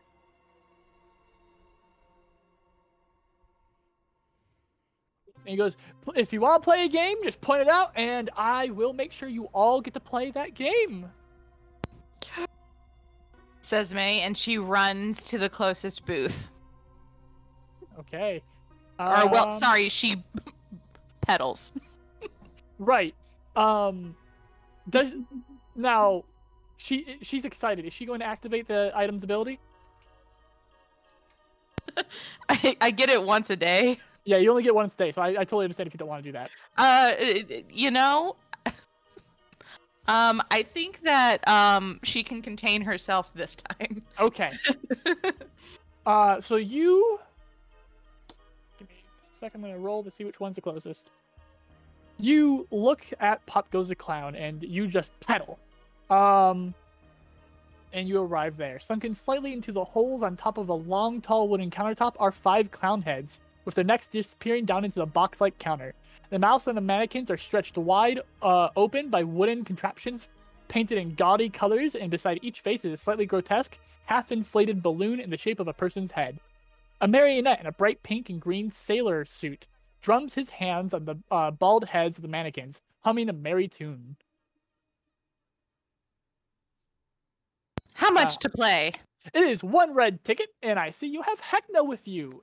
And Heckna gives like a jaunty wave and kind of struts on over. Yes, I will pay for all of them to play, or those that want to play. But remember, you all should be having fun. I wave over to the rest of the crowd. I'm like, come on, guys! Yeah, Eugene's gonna go I'll over go and over be and like, play the oh game." boy! Okay. Gideon, you said you're gonna play? Yeah, because it's popping clowns, and Gideon wants to get out some frustration. Okay. Gilbert, you're playing? Or are you playing? Eugene is playing. Okay. Yeah, Eugene was playing. Gilbert right now is just kind of... He's standing near the group and watching what's happening. And he's starting to understand kind of what's going on, so he's just kind of... He's not going to participate just yet. Okay. What do we win? Right, so this is going to be 1 red ticket to play per person. Your fee is covered as they look nervously to Heckna, who's just staring them down, joy in his eyes through the mask. But should you win, you get 3 red tickets in return. Perfect. And I like look at Heckna. I'm like, thanks, and I turn back to But the of game. course, I want to make sure you're having the most fun you can. All right. I turn to Gideon and Eugene, and I'm like, I think that I think I have a good chance on this one. I'm like, get ready. You Okay. you of any of us? Can So- I give her guidance? You can. So you get an extra D4 on your roll. Sweet. Because I know she wants to do good, so I'm trying to give her that little extra bit to help her. Does anybody have a passive perception of 16 I or do. higher? You do? Let me double No, check, I do but not. I believe so. No, sir. Mine is 13. Mine's Yes, 14. I do. You do? Okay. I will go ahead and send the art that is connected to this game. You guys actually get to see what it looks like. And I was going to wait to send the art until after the game started, but you have a passive perception that can pass it, so you get to see the clown flinch in the art. Oh, fantastic! Lovely! Wonderful! Great! So And for whispering. the viewers, you get to see that as well. This looks like. Yeah. Let me know if I ever have to roll deception again, Jask. I don't know how long you're gonna let that natural 20 stand. I'm going to But- let it stand through Heckna being here unless something particular happens. Yeah. Mm-hmm. Yep. Okay. All right. But like I said, just let me know. Yep. Yeah. Right, so let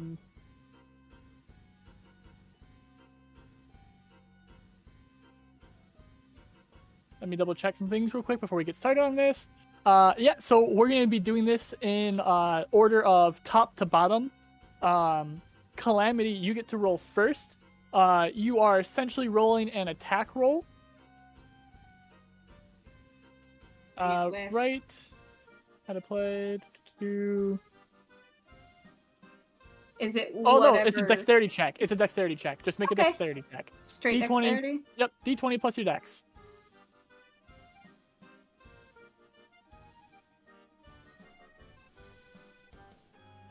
With a 20 starting off, you start squirting down this clown's mouth. and the balloon starts to fill, and you hear him choke, Yeah, and some of the water splutters out. yeah. Okay. Eugene, Yes. it is So, your turn. It's a dexterity check. Yep. You make eye contact with this person, and you can see panic in his eyes and a pleading. It is a dexterity check to shoot. Eugene, like, winces, and he's gonna do it. Okay. When Eugene winces, you can feel a gentle touch of a very large hand on your shoulder, and then it moves away when you pull the trigger. Yeah. That's a big old 2, boss. Okay.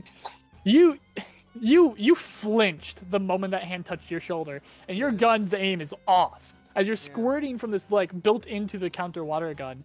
You are hitting the balloon, not the man. Question. I don't know if we're gonna have more than one round of this. We are. But okay.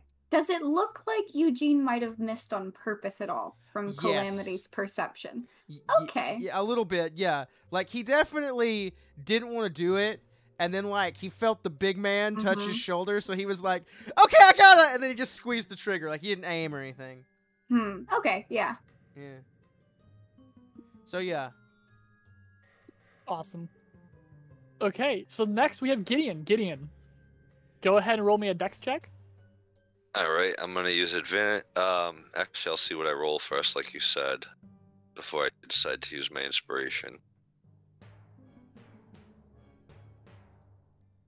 Oh yeah, I'm gonna use it because I rolled the 2. It's a good thing you How is stockpiled those it- inspirations. Oh no, maybe it was a 9. I don't know. It says a 9 on the thing, but it looked like a 2 on the die. All right, That's so fine. here's my 4th inspiration. Remember, We you have got- bardic inspiration too, so if you want to add a d6 to anything, you can. Yep. Yep. I'm about to do that now because I got a 12. Gotcha. I got a 14 total. Okay. Thank you. You start off a little weak with the stream just hits them in the nose, and you can see the fleshy nose kind of dent in a little bit, and you hear a soft plunk. And then you adjust down and you get it into their mouth. The balloon starts to fill up. For the first time, Gideon actually puts a little grin on his face under the mask. Okay. That would be the thing that Gideon like. Yeah, murder by drowning? Waterboarding? Delightful. I love that. I love it so much. Gilbert. Yes. Well, again, you see a man trapped and pleading. Mouth wide open. He's not struggling. He seems to be perfectly still. It's just the wide pleading eyes looking directly into yours. What do you do? Is Hecna looking at the clowns or at At the party. the party? Yeah. Okay.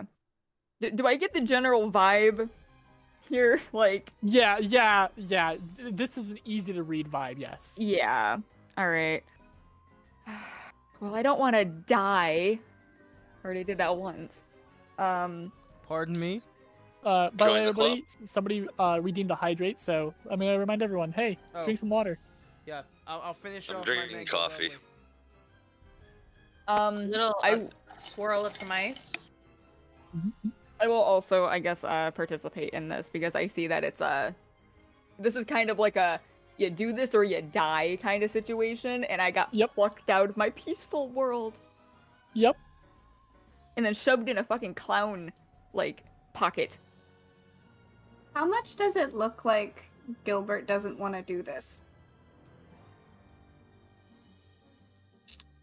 He is not I would good take at, my mask off, Oh, look no. at Gilbert with a smile on my face. Yeah, he's been in like a pretty hard glare the entire time, but he's trying to like force the corner of his mouth is coming up a little bit, but it's very forced looking. He's not good I at look at hiding him his and I true go- feelings. Unfortunately, look at Gideon, this him- is all happening one after the other. There's a lot. Okay. There's not enough time to get like this. But Gilbert, are you taking the shot? Yeah. You're taking the shot. Go ahead and roll me a dex check. On your turn, Gideon, you can do this, but it will take up you being able to fire your water gun. Okay. Okay, just a dexterity check. Yep, dexterity check. Oh, that's an 8 on the die, plus 2, 10. Your heart's not in it, and like you start firing, and you hit him in the cheek, and you're going to adjust, but you're not racing or anything, so you slowly start turning it to be. Gil's eyes are also bad, and he's missing one, so yeah, makes sense anyway. So. Yeah, it makes sense. As you're just plowing this clown in the cheek with an unfortunately strong water stream, Heckna starts laughing as the makeup on his face starts to peel, and you can see a little bit of blood trickle. It's fine. I can't see the tears in the clown's eyes anyway. Mayworth, make me that dex check. Cool. So if I want to have a D20 and that D4 roll, can I type it in the same one, or does it have to be two separate? And I'll show you what that looks like. This will not be your roll. You can still roll for yourself. Sounds good.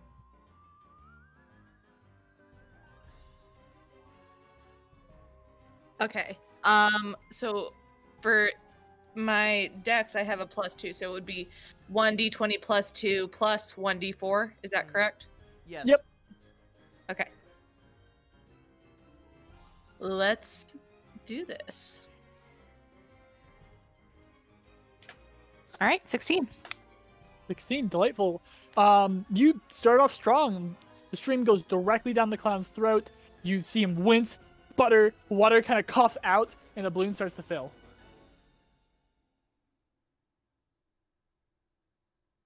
Walks through fog. Yes. You've spent a little bit of time looking at this device. You think you've got it down. Are you going to try to shoot it? Yeah, since the entire party is doing it, and Fog will follow the majority. Yep. Like 90% of the time.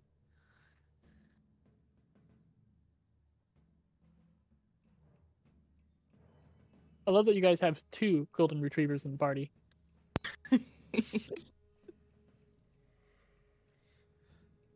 A human one and a maybe actual one, maybe. Mm-hmm. Well, you thought you had figured it out, but you spend the first, 4 seconds holding down not the trigger, just aiming it and, thinking about it shooting. And then, it clicks that it's not firing, there's no build up or anything, it's just not firing. And you realize that you're trying to pull onto the wrong part of the handle, and you grab onto the right part, and it starts shooting the beam. But we'll get to if it hits or not next turn. That is so accurate. Back to the top, Calamity. I have to say, she's a little emboldened by the other people missing. Yep. So, if I may, I'd like to, try to miss on purpose. I don't know what we would want to do for that, or if it's still a straight dex. Disadvantage. Disadvantage? Or, okay, or actually, no. If you're missing on purpose, there's no disadvantage. You aim far and you miss. Okay.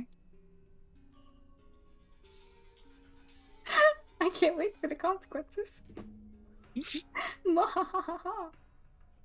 She almost looks she definitely plays up like a, the goofy parrot clown. Yeah. Oh, I can't do anything right. Ha ha ha. But there is a hint of smugness there. So, I just accidentally closed the tab I had my notes on. I'm gonna need to go back down the list and ask if you succeeded last turn or not.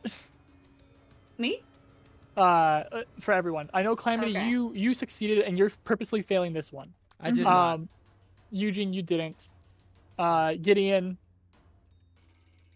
did you succeed last round? total. You had 16, so you did succeed. Gilbert, I'm did you sorry, succeed or 14 not? total. I failed as well. I had a 10. You failed. Okay. And walks through fog. You failed. I know that. Mayworth, I passed. did you fail or not? You passed. Okay. Sorry about that, guys. That's what I get for trying to keep the notes in a tab instead. So after my go, I need to dip for a minute. I just need to call my grandmother back. That's 'Cause okay. Otherwise, she will keep calling me. Eugene, isn't it though, Galorum? I love it. The art for this whole campaign thing is amazing. But yes, Eugene, it's your time to go around again. Yeah, I'm gonna have to shoot because I know Big Boss Man is here and he's gonna get my giblets if I don't. So.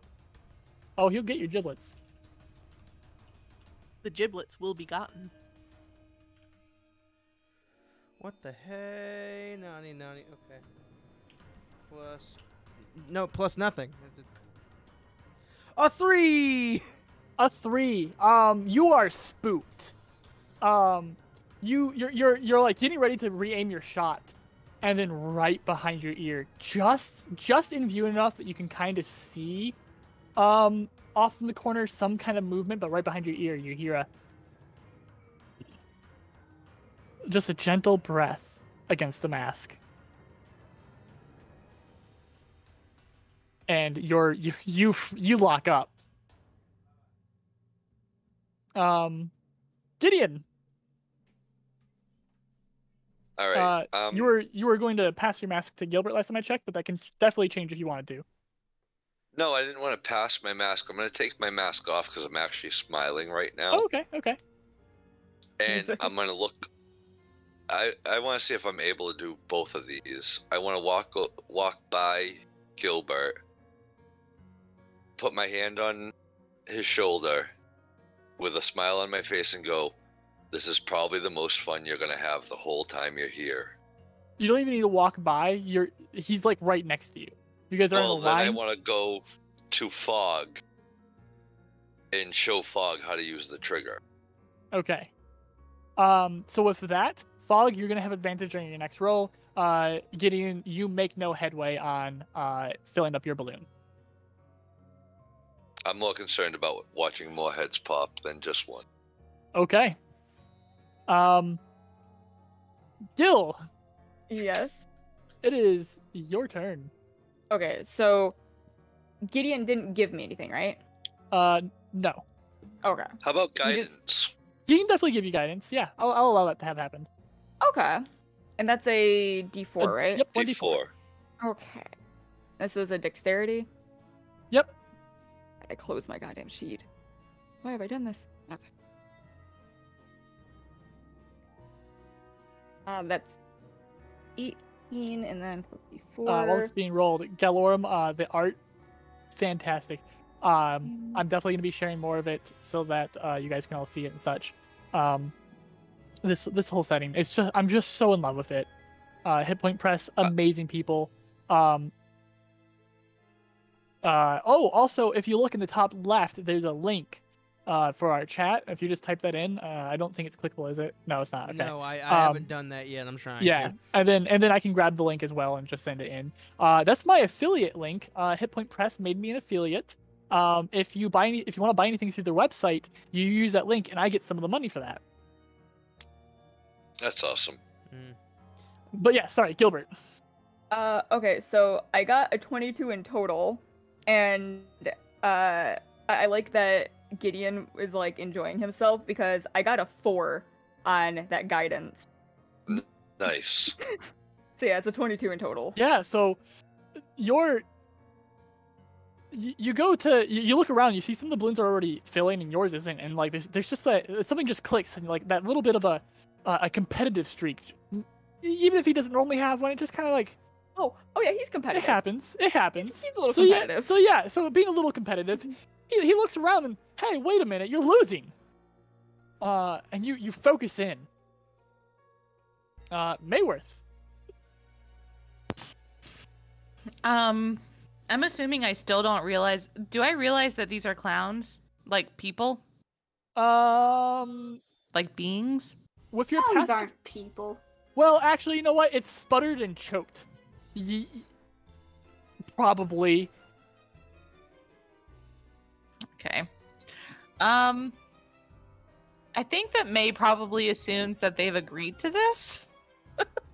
Like this is like a kink or something for them. May's waterboarding the May's new like, I'm not about the kink shame. Like, who am I? So innocent. There is no kink shame. I'm going to re-roll that with one of my inspirations.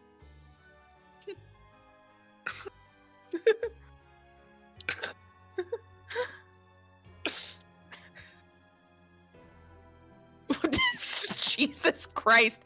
Never mind.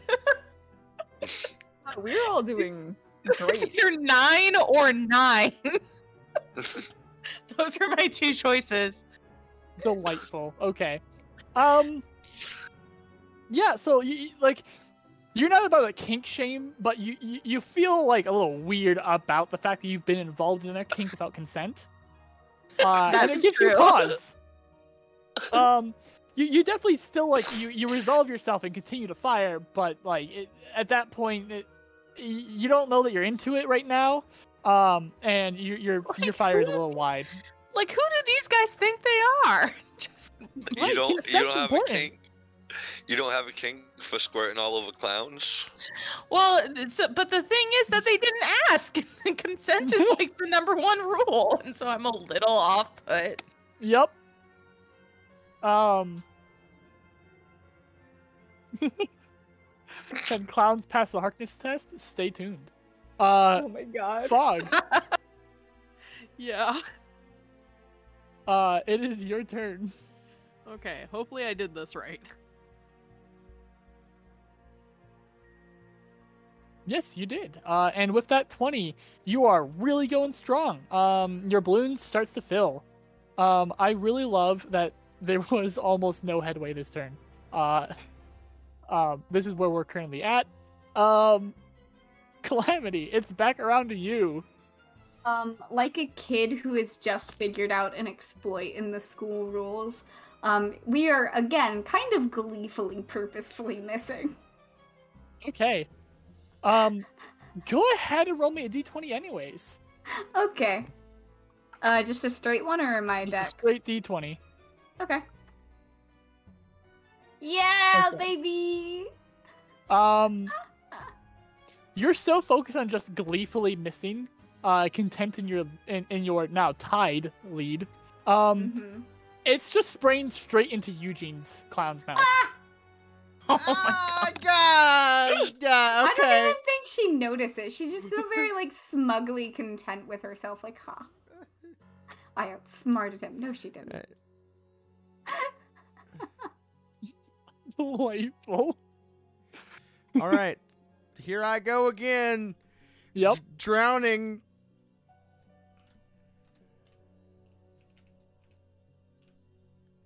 Well, if I can type.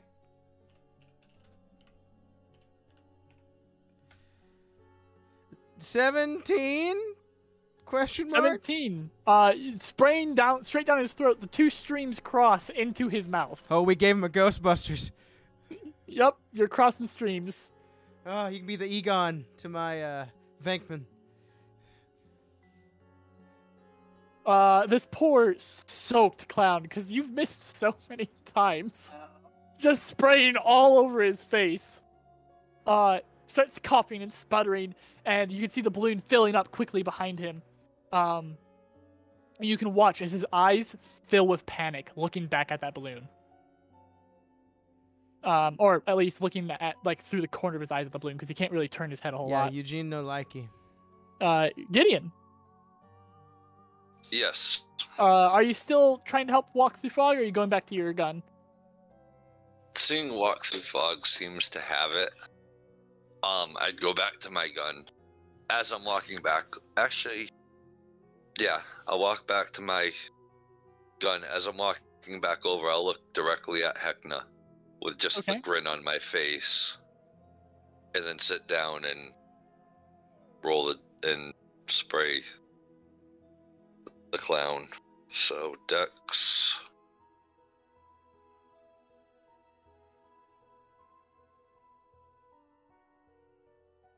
That gives me a 12 total. Okay, 12 total. You took your time getting back to your gun, and when you go to pull the trigger, it's the stream starts off weak, as if somebody has bent the hose just a little bit, and you can hear some giggling under the desk. You kick through the little curtain, because it's not like a full wooden stand here, and you feel it connect to something, and it yelps, and then your stream goes out full, but it misses just short. Can I say one thing? Get out of Yeah. my head, Jask.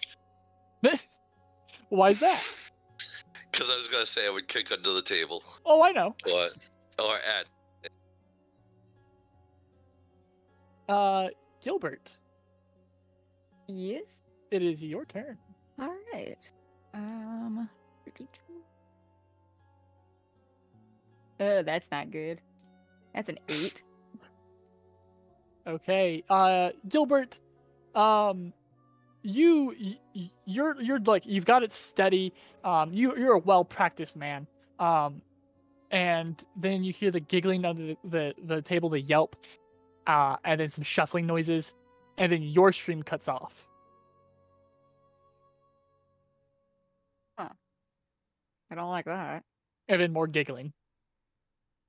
Kick it. Does Gideon say that? Yes.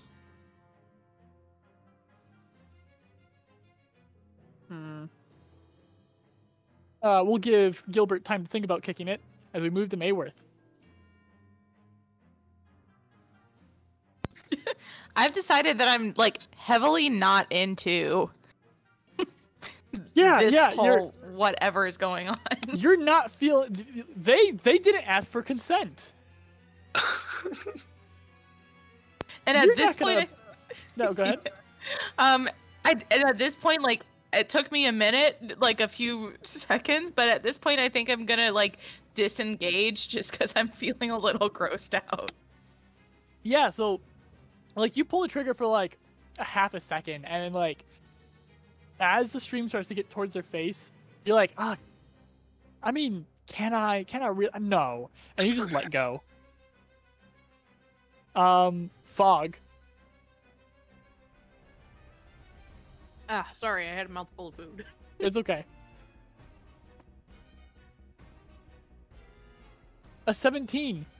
You start making progress as well, and much like Eugene's, you watch as the water's streaming into the clown's face. His pleading eyes stop looking at you and starts to glance back towards the filling balloon. There's panic, but he can't quite see the balloon, just the corners of it as it starts to fill. Calamity. I mean, like I said again, we are very... Have we figured out that we actually ended up accidentally doing it? Yeah, you like actually pay attention now and like look up to make sure you're missing, and you're not. You're missing, but you're missing bad. It's like a...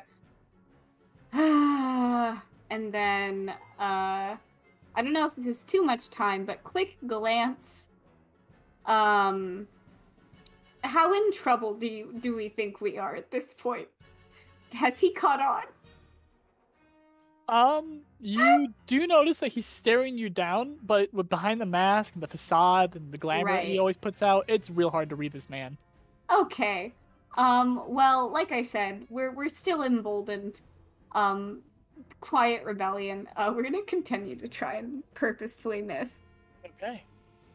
We're gonna say that you purposely missed successfully this time. Okay. You probably, after having accidentally helped Eugene, you probably paid more attention now. Yeah.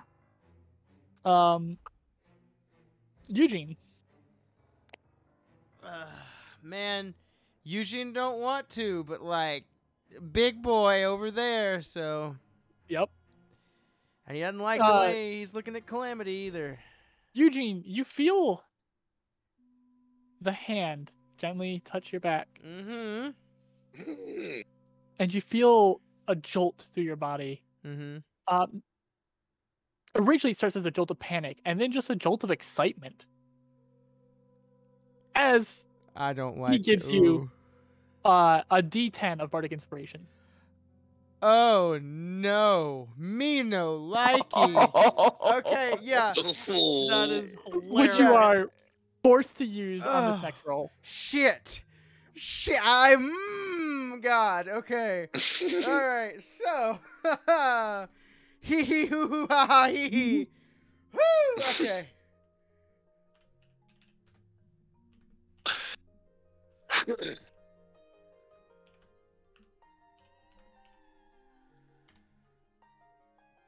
That's a natural 20 plus 9 for 29, which is thematic as fuck. Ah! Oh, it's so wrong. Wonderful. Okay, oh my god. describe to me how I destroy this man. Yeah, so you feel that shiver. Like it starts down at the very bottoms of your feet and your legs shake. You can hear the armor clinking a little bit. Yeah. As it travels all the way up your spine to your head where it fills with excitement of wanting to watch that balloon pop. Yeah. And even the water seems to agree as it comes out in a thicker stream than the nozzle of the barrel has. Eugene over here casting hydro pump. Okay. The water fills the man's mouth. You can see it actually now pooling in his mouth with how much is going in there. And he chokes. His eyes go wide. And he starts to panic. You can see he starts to actually wrestle against the bonds. And you can hear gargled noises. Yeah. And then the balloon pops. Give me just a moment to bring that back up. Because that actually has something that happens. Oh, me hates it. Misa no likey. Give me just a moment. Ooh, that was so thematic. I got chills. Holy shit.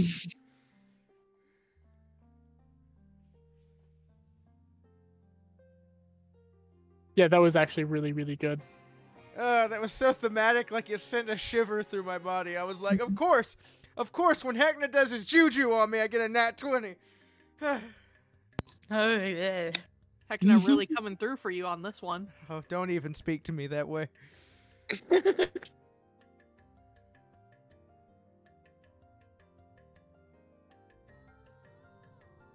Okay. Sorry, I need to look up a creature stat block now. Okay, as the balloon pops, you see the man, like, the moment that loud crack of the pop, you see all the clowns flinch and move, like, in the opposite direction as much as they can, but again, restrained, they can't, as a gas fills the air. Everyone is within 20 feet, so everybody needs to make me a DC 14 Wisdom saving throw. DC 14. Wisdom save. Huzzah. 19.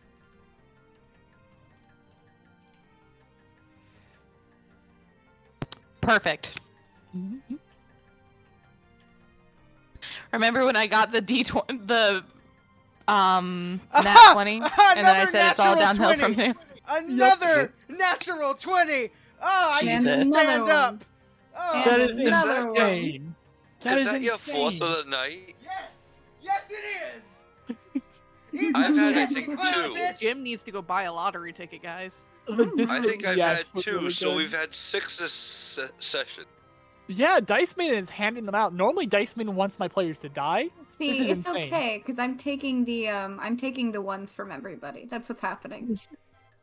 So, anybody who did not get 14 or more, you breathe in this laughing gas.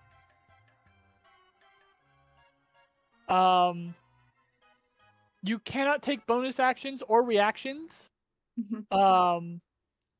As you're laughing uncontrollably, just a constant laughter. Heckna claps his hands and goes, "See? Wasn't that fun? Oh, so fun. I love the gas. It's the best." The marionette. I kind of really like that. I love the gas. The marionette looks a little like, just kind of like dead-eyed, like minimum wage worker. As they pull out 3 red tickets, and they're offering them in the direction of Eugene. Eugene, do you take them? Yeah. Okay. Can I climb over and examine the head that When you go to guessing died? try to climb over, the marionette like grabs like a little cane thing and starts whopping you on the head. Hey, no. Can I try to grab it? I remind you, the big man is right behind you. I'm not going to try to pull it away. Just grab it so he can't hit me. Okay, you can try to grab it, sure. Acrobatics. Yeah, make me an acrobatics. 11 total. Okay. He like whips the cane around and like bops you on the hand. It doesn't even hurt. It's more of like a stop. Hey, bad. Bad. Stop being bad. Bad. I go back on the regular side of the game. Okay. Hagna puts his hands together and goes, "Great fun. I have other things to do. Calamity, don't forget, visit Arachne. When you get the chance, you can't take your friends along, and they would be lost without you. So give it a bit. Wait till you can take your friends along. But they definitely want to see you again." Okay. Thank you. Of course. Can I help you with anything else before I go?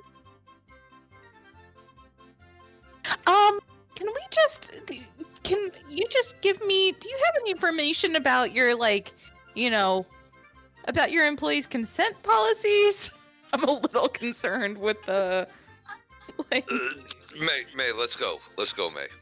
Just because you're into it, Gideon, doesn't give it anyone a right to just push it upon people that aren't...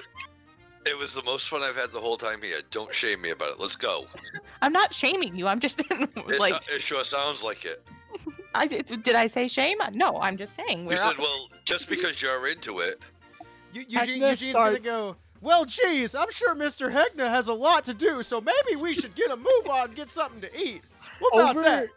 Over Gideon and Mayworth's little back and forth, Hecna starts like a little giggle, and it builds up into a laugh, and then a full raucous belly laugh, and he's slapping his knees, and it starts to echo, and it's like as if it's being put through an echo chamber and fed back, and then overlapped with itself, and it gets so disorientating from the sound that the world spins just from the laughter, overlapping and looping and feeding into itself. The best way to describe it is almost like non-Euclidean sound. And then when the world stops spinning, he's not there anymore. May throws up. Yeah, Eugene, it's a double vomit show, baby. Eugene's right there with you.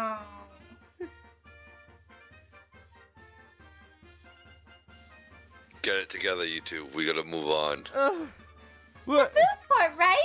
Gideon, I will have you know, I held it together for so long.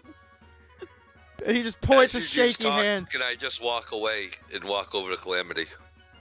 I've washed my mouth out with my water skin, and I hand it over to Eugene. And Eugene does the same, and he spits it on the ground, and he's like, now, before all of that happened, he's gonna go up to Gilbert and just be like, who are you? Do I see a symbol of Paler on you? No, you don't see it. He's still wearing it, but yeah. Okay, so it's not visible. It's not visible yet, no. Okay. Okay, so Gil looks a little shaken, like, just pretty much like the rest of you guys, but just without the vomiting. Mm-hmm.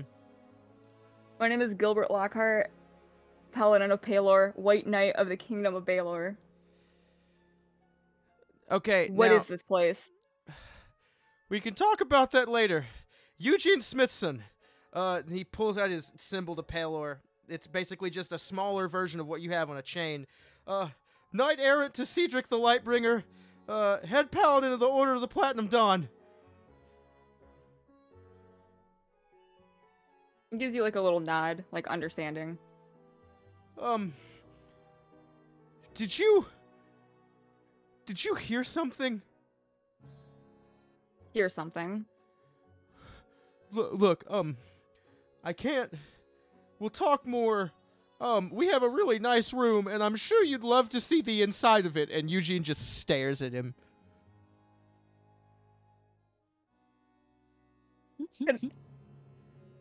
Make an insight check. Yeah, I was gonna say, like, it's like, this isn't a do I believe him, it's more about what is this dude trying to tell me? Yeah, Gilbert, you've been around. You're a full-ass grown man. You've adventured a little bit. I am a full-ass grown man. So... unfortunately, wait, hold on. You said insight? Insight. not great. It's 12. Above average. But... You get the sense that room is important for you guys to be able to continue to have a conversation that is free. Yeah, and he basically just greeted you because obviously if you're a knight in some sect of Pelor, have I ever... That's a good question. Have I ever heard of the White Knights of Baelor? You haven't. I haven't. Nope. Okay, yeah. And Eugene says, is that part of the 13th sect or something? Gilbert, you're not entirely sure what he's talking about.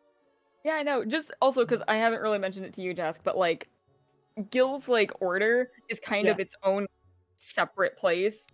It doesn't really interact with the other like orders at all. Well, and it's also, just kind of... you guys come from 2 different universes. That is true. Oh, that's a mindfuck. Yeah. Yep. So in Eugene's universe, there's 13 different sects of Pelor. One of them being the Order of the Platinum Dawn, which his uncle heads.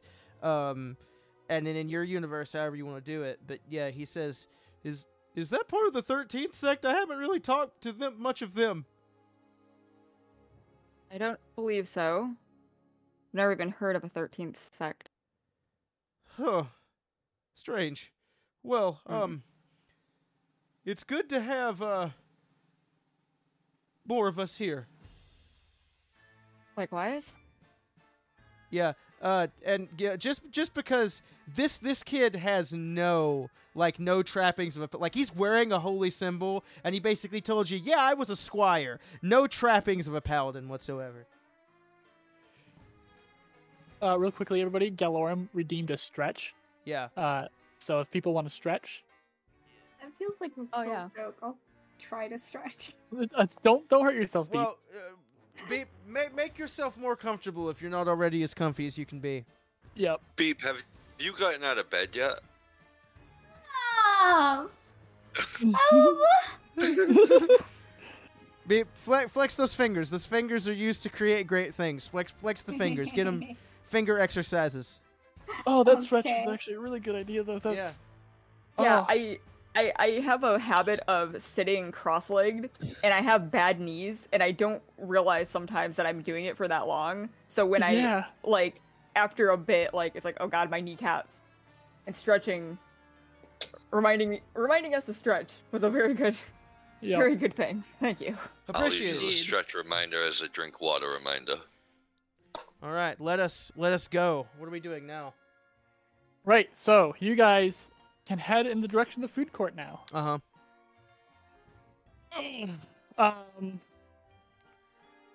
Calamity can very easily bring you to the food court. The food court is mostly just a few bigger tents and buildings. I believe it was 3. Let me bring it back up. I'm currently still standing for my stretch. Yeah, consists of 3 establishments. Bab's Meatery, being M-E-A-T, not mead. Felix's Elixirs, and Candy's Candy Emporium, and more. Each establishment has its own small building that contains a storefront displaying their wares, some Heckna posters, and a back room where additional things are stored. You can see sitting at one of the tables in this little area is Dr. Stella, just kind of sitting there. You can see she's talking to several children of the candy corn. Calamity will see Stella and then just sort of look to probably Eugene. Yeah. I think I should probably go see my wonderful friend Arachne. How long do you think this is gonna take? Hopefully not long. I mean, we need to go back and see Locke after I do this, but you know. Okay. Can you get there Cool. yourself? Or Calamity, you think that going to see Arachne is going to be a timely endeavor? You might want to stick with the group for this one. okay. Calamity, can I speak to you over here for a minute, please? Huh? Oh, well, sure. What do you need? I would kind of lead her away from the group and away from any posters or anything. Yep. I'd put my mask back on and I'd look her in the eyes and I'd say to her, I think for your own benefit, you should start spending the nights in our room. by the grasp that you had, I think it's best for you.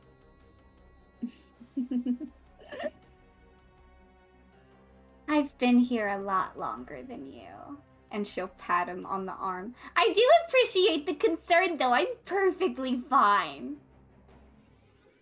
The offer is on the table if you decide to take Of course. So yeah, Eugene is just gonna go up to Dr. Stella, and he's just gonna kind of stand there until her conversation resides. The moment you get there, all parties stop talking. Like it's not like you caught them in a secret, right? It's more of you come up, and as soon as you finish getting to them, they just dead stop their conversation. Oh, well, don't let me interrupt. No, it's really okay. We were just waiting for you to get here, actually. Really? Yeah. Were you told, I suppose? Well, yeah, and she gestures towards the children. Eugene looks down. Right. Well, I've got something for you. She holds out her hand. He hands her the letter. Can I insight check as this is happening? Yeah, absolutely. Stella. Yep.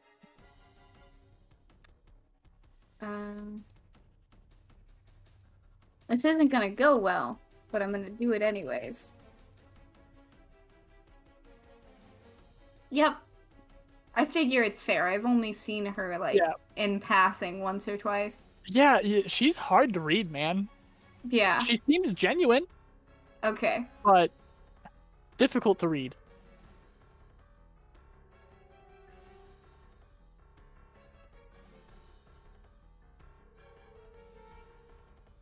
Oh, yeah, you're good. You're good, Riley. Thank you.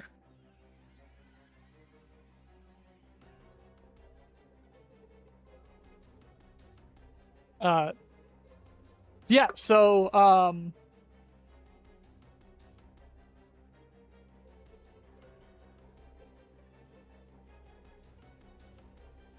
I did post the art into the stream.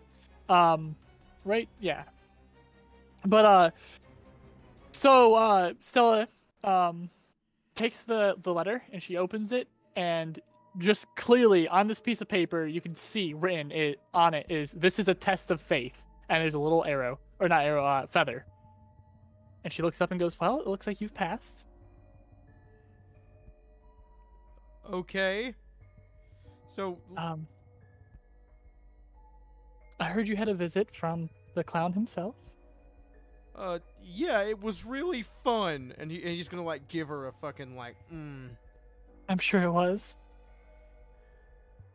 So, how have you been? Since, you know...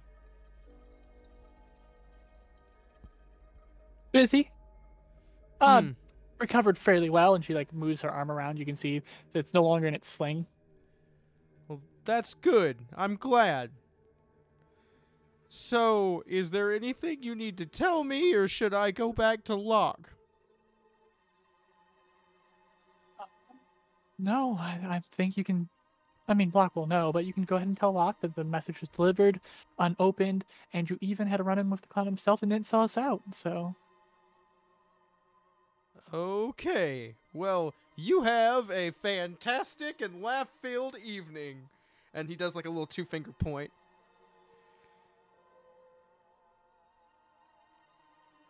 Nice to meet you, by the way. Bye. Bye. And yeah, you guys are allowed to leave. You can see, as you go to leave, the children of the candy corn get off of their little seats, and one of them that was sitting on the table gets up, and they go to follow you guys. Hello. Eugene pretends not to look, but he looks. And we're gonna make our way back. Unless anybody wants to do anything else, we're gonna make our way back to the to Locke. Oh, this is the one. Has Arachne's show started yet? No, it does not appear to have started yet. No. Okay. Then I guess I'll lead them back to Locke. Sort of leading, since they've been shown the way once. I imagine she's probably a bit more preoccupied with, playing her part with the Children of the Corn. Yep. But yeah, and then she'll just sort of sit outside of Locke's shop rather than enter. Okay. As you arrive, and Calamity, you try to sit inside the shop, the Children of the Candy Corn try to push you into the shop. And they're gesturing in, and they're, like, making, like, little cooing noises. I hate the fact that they can coo. Mhm. I hate it. They can full on talk. I hate the fact that they can talk. I hate that. She'll enter then. Okay. With insistence. After you get like almost pushed into the shop, the Children of the Candy Corn they glance around and then close the door. And you guys are now inside the shop in dim light with Locke. And he walks up to Locke and he goes, "Hey Locke, how are you?" Good. I see that you followed my orders. Yeah, we delivered the message without fail, and we even had a really nice visit from the big man himself. And Eugene's gonna make like a tent with his fingers, like, that guy. You can cut the shit. What? You don't have to pretend here, but I shouldn't be here. You don't have to pretend in here. He gestures towards the poster, and you're looking at it, and you're the more you're looking at this is just a hand-drawn poster. Yeah. Some guy just drew this poster. Some dude! To trick the area into thinking that there's a poster there. Okay, so you know what you've been holding in a secret for way too long that you can't tell somebody? Yep. It just spills out of Eugene like so many baked beans. It's just like, oh my god, okay, so that was scary. That was so scary. I was so upset. And I didn't even know, and I mean, I already vomited, but I feel like I could vomit again, and it's just like, everything happened at once, and I felt him touch me on the shoulder more than once, and it was weird, because he, like, made me feel all weird, right? And I know I probably hurt that man when I shot him full of water, but, like, I couldn't stop myself. So, I mean, it's just, I'm having a lot of emotional feelings right now, as you could probably tell, and it's just, I'm sorry if I'm rambling, because I do that when I'm stressed, but I just don't, I'm gonna shut up now. And then he just, like, closes his mouth. I slapped Eugene on the back and tell him just to get it together. Locke just kind of, like, gives a slow blink. I, like, watch Eugene's breakdown, and then I turn to Locke, and I'm like, and I'm May. Right. I think during Eugene's whole spiel, Gil will just kind of stand next to him and kind of like put his hand on his shoulders, kind of gently pat, but in the like, I don't know if I should be touching you kind of way. Yeah. So Eugene's just gonna go, so you guys know then. You guys understand? Like, I'm not crazy? And Eugene, like, looks at Locke, like... Eugene, you are more than crazy. Eugene just puts his hand to Gideon, like, I'm speaking to the man. I'm speaking to the birdman.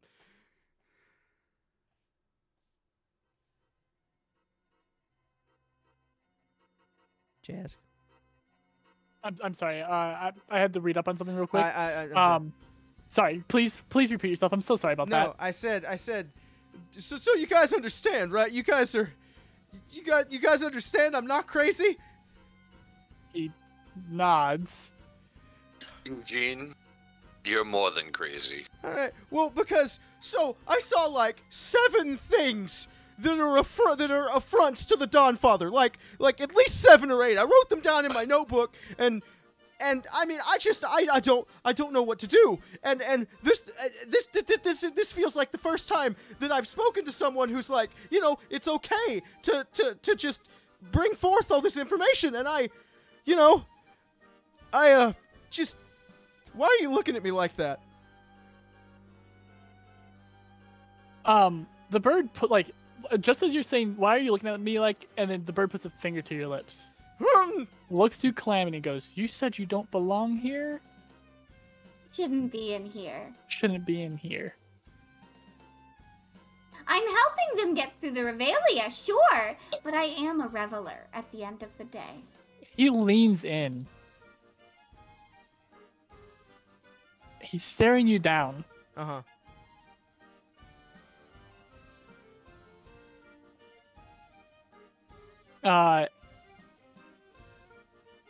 And he asks, does the black moon howl? Calamity, like something clicked. You know that what you're supposed to say is the moon does not howl and it is not black.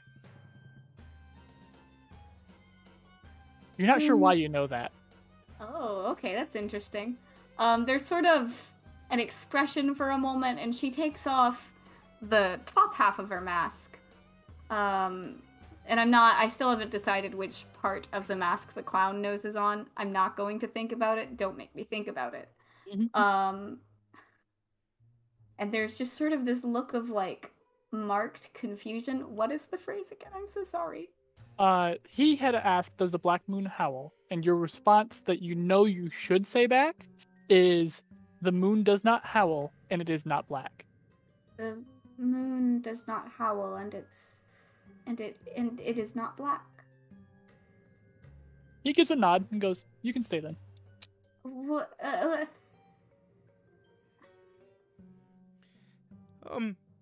Not to be rude, but I feel like there's a lot of things going on here that I don't understand. And it's gonna stay that way. But you might get answers, but there will just be more questions. But I want to help. Yes, and you will be able to help. He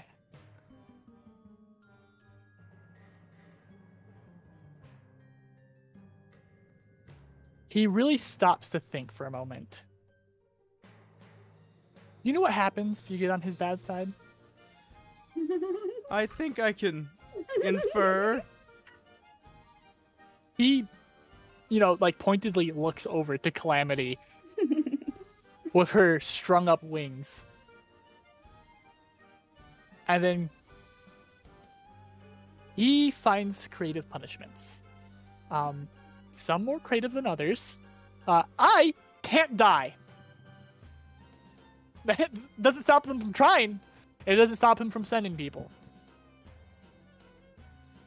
Every time I do, I just come back. I can't leave this wagon either. And I'm not alone in this. Your friend, Pinky, they were one of the first people to revolt. Now look at them. He doesn't stop.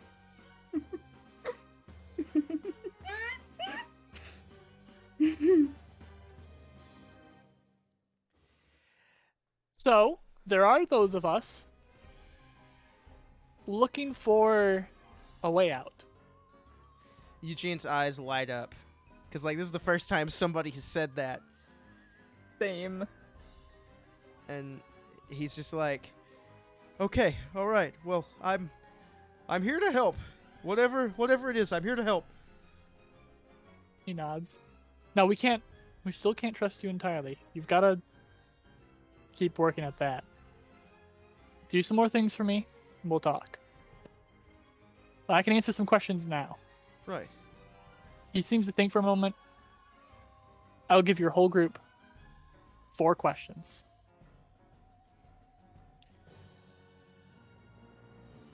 Very unimportant side note. Yeah. I would like to say, as Calamity's just sort of got the mask off, she sort of is half-heartedly in between her little bitter giggles, just sort of trying to see how she could maybe possibly get the top half to fit on Fog. I love that. Oh my god. So vibing. Eugene says, do you know anything that this place is particularly weak to? No. Any. And he mutters something under his breath, and he's just like, that's what I was afraid of. May tries to ask a question. She's like, and Eugene turns and looks at her. It What? looks like nobody's actually stopping her. I'd cover her mouth. No, Gideon, let her talk.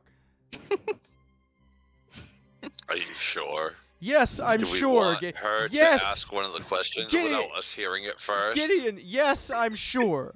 Just let her ask a question. You better not be wrong. I'm excited for this I would question. take my hand off of her mouth.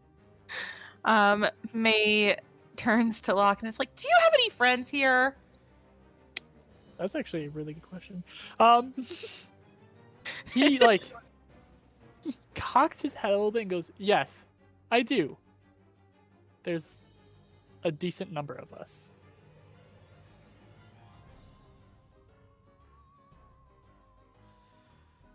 We could be your friends too. That's the hope. We are Ooh! their friends. I offer I just- Locke one of my pins. He takes it and When they really start, starts to try to inspect it as if he's trying to appraise it to give you the tickets, but he realizes that you guys are still in conversation with him, so you can see him conflicted, put it back down to wait. And as May talks about being friends with him, I just kind of shake my head. Like, oh god. all right, hold on, Mr. Locke.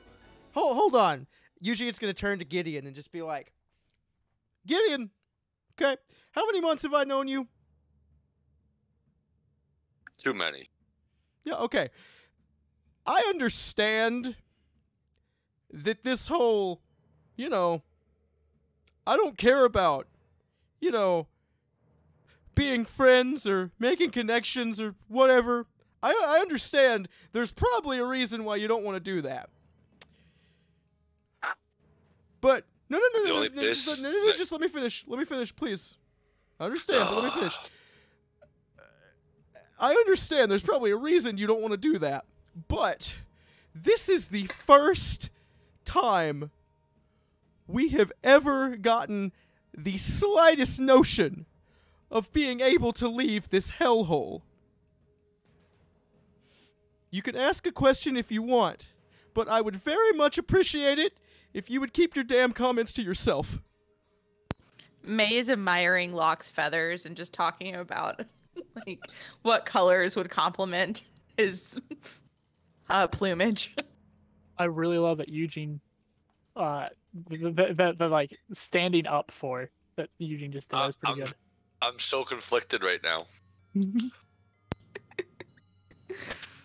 And he sort of grabs onto his holy symbol, and you can tell he's upset that he cursed. But he's like, no, it needed it. It was warranted. I did, I swear. Boy. I swore. I've soiled the good I would Pelor walk- name. I would walk up to Eugene. I would kind of crouch down so I look him eye to eye. I'd pause for a minute just staring at him intently. Yeah, Eugene does not break your Eugene does not break your gaze. Do you two need a minute? And I would say to him, for once, I will agree with you. We do need to get out of here. Eugene smiles. Go ahead.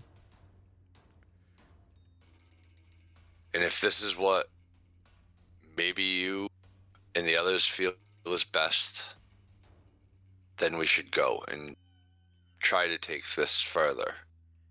As far as why friendships and getting close are something that I'm not the fondest of, they tend to lead to disappointment or hurt. And I've never been betrayed by an enemy. And Eugene says, at the end of the day, those close to you are all you have. Okay? And I know that more than most. Look at me, Eugene. Does it look like I have anybody? You've got me, Gideon. Everybody else in the room, what the fuck? 5 minutes. Fog and Calamity are over in their corner doing their own thing. There's a moment happening going on. No. So he says that, and Eugene takes his fist, and he just like he punches Gideon in the sternum, but he doesn't like punch him. He just does that like, poof, like take Like that the to pal heart. punch. Yeah, like take that to heart. Like I'm gonna punch you where your heart is. Take that to heart. You know.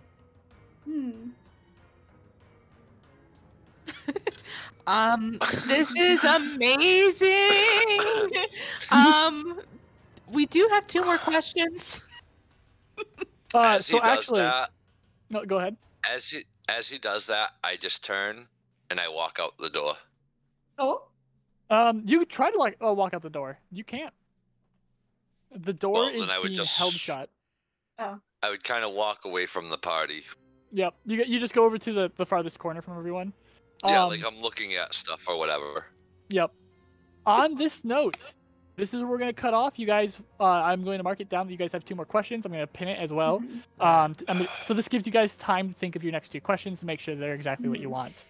We are also nearing on, I believe it is, about 10 p.m. my time. So it means about 4 hours of playtime. Yeah. We're looking That's at awesome. 352 right now. So yeah. Yep.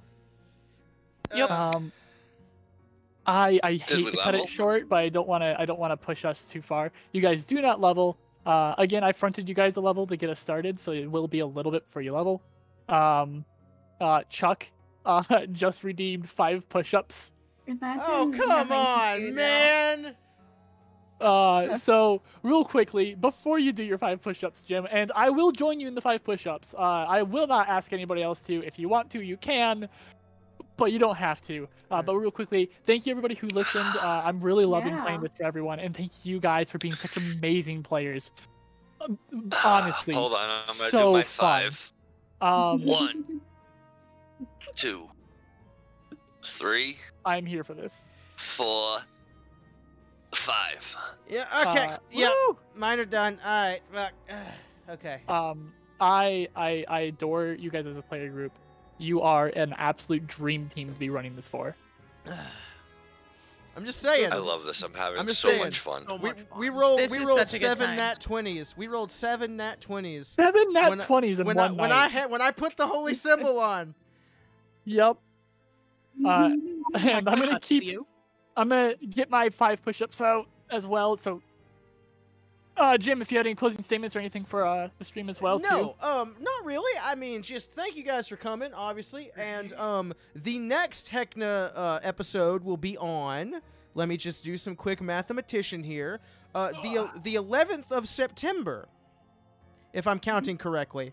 Oh, that let sounds me- so No, far the away. 4th of August 4th? September. The 4th of Yeah, I was September. gonna September. say. Not August, September. Let me It's the double 4th check. of September, right? Yeah. I believe you are Yes. correct, but if I just go to the start playing campaign, I can see it and it'll tell us for sure. Yep. So the next one is September the 4th at 6 p.m. Eastern time. Mm-hmm.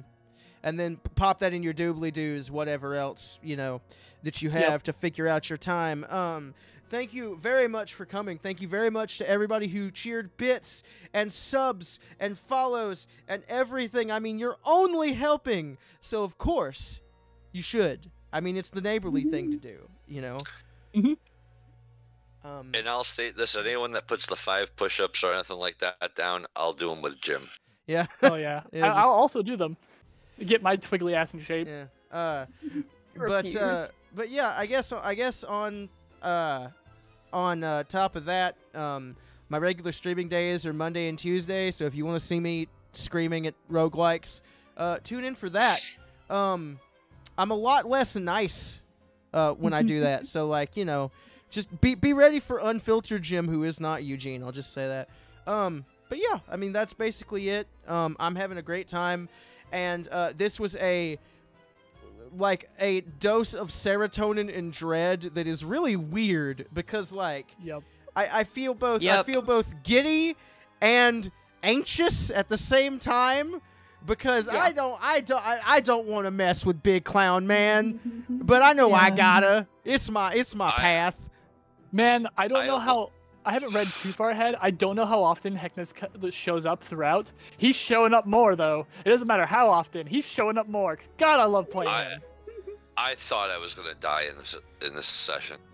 I thought a lot of I- us were Oh gonna my die. god. I thought you guys would attack him when he stole I was- Olive. I thought he was going. I- You guys would attack him. I was was so going to. scared right That was there. what I was going to grab Olive until Calamity grabbed me. Yeah, I think I was- Calamity saved the party. I Listen, do also have to say, if anybody did still try, Calamity would have also turned on the party. Yeah, Oh. and I'm not. Yep. I'm not about attacking the giant. Cause okay, so Jask, I can't get this out of my head. But whenever I imagine Heckna, I imagine, for those of you who have seen Hell of a Boss, Fitzaroli. The fucking Oh my God, like yeah. the fucking Hold like on. he's voiced by Alex Brightman, who is Beetlejuice in the Beetlejuice musical, and he's just a great voice actor, a great person. The character's fantastic, and Yeah. I imagine that, but I'm gonna do some Heckna voice acting, because I feel the need to. I need to channel my inner Mark Hamill and just do some weird shit. I'm gonna have to make a note because I forgot Heckna. I was going to have Heckna hand off a can of fun to Gilbert, because they were not having fun. So I'm gonna need to make a note that Gilbert's going to be getting one delivered to them. What do you mean? He's having a blast. Yeah. And Having a great time. that can of fun will be an item brought to you by Galorum from the Discord. Oh, or also- not Discord, from the stream. Also, Jask. Yes. One last thing before I yeet out, because I'm gonna take a shower. But like, Yep. the sword. Whenever we would get back to a place where we could, Eugene would try to identify it or attune Okay. to it or whatever I need to do. Yep. It's So- a +1. It's a plus It's one. a +1. Ooh. Yep. Dope. Nice. Okay. Nice. All right. Well, Eugene, if you ever get anything to replace that, I could actually use that as a monk weapon. yeah. Oh, Gideon's a monk. Okay. He's one level monk. I don't like to ask people's abilities, like people's what kind of class they are, because I think it's better to find that out in RP or in the battle. But you guys also got to see another Eugene secret. It actually happened this time because something dealt damage to me, so that was great. I enjoyed that. Mm-hmm. Mm-hmm. Yeah. Yeah. Nobody brought that up, but it'll happen again.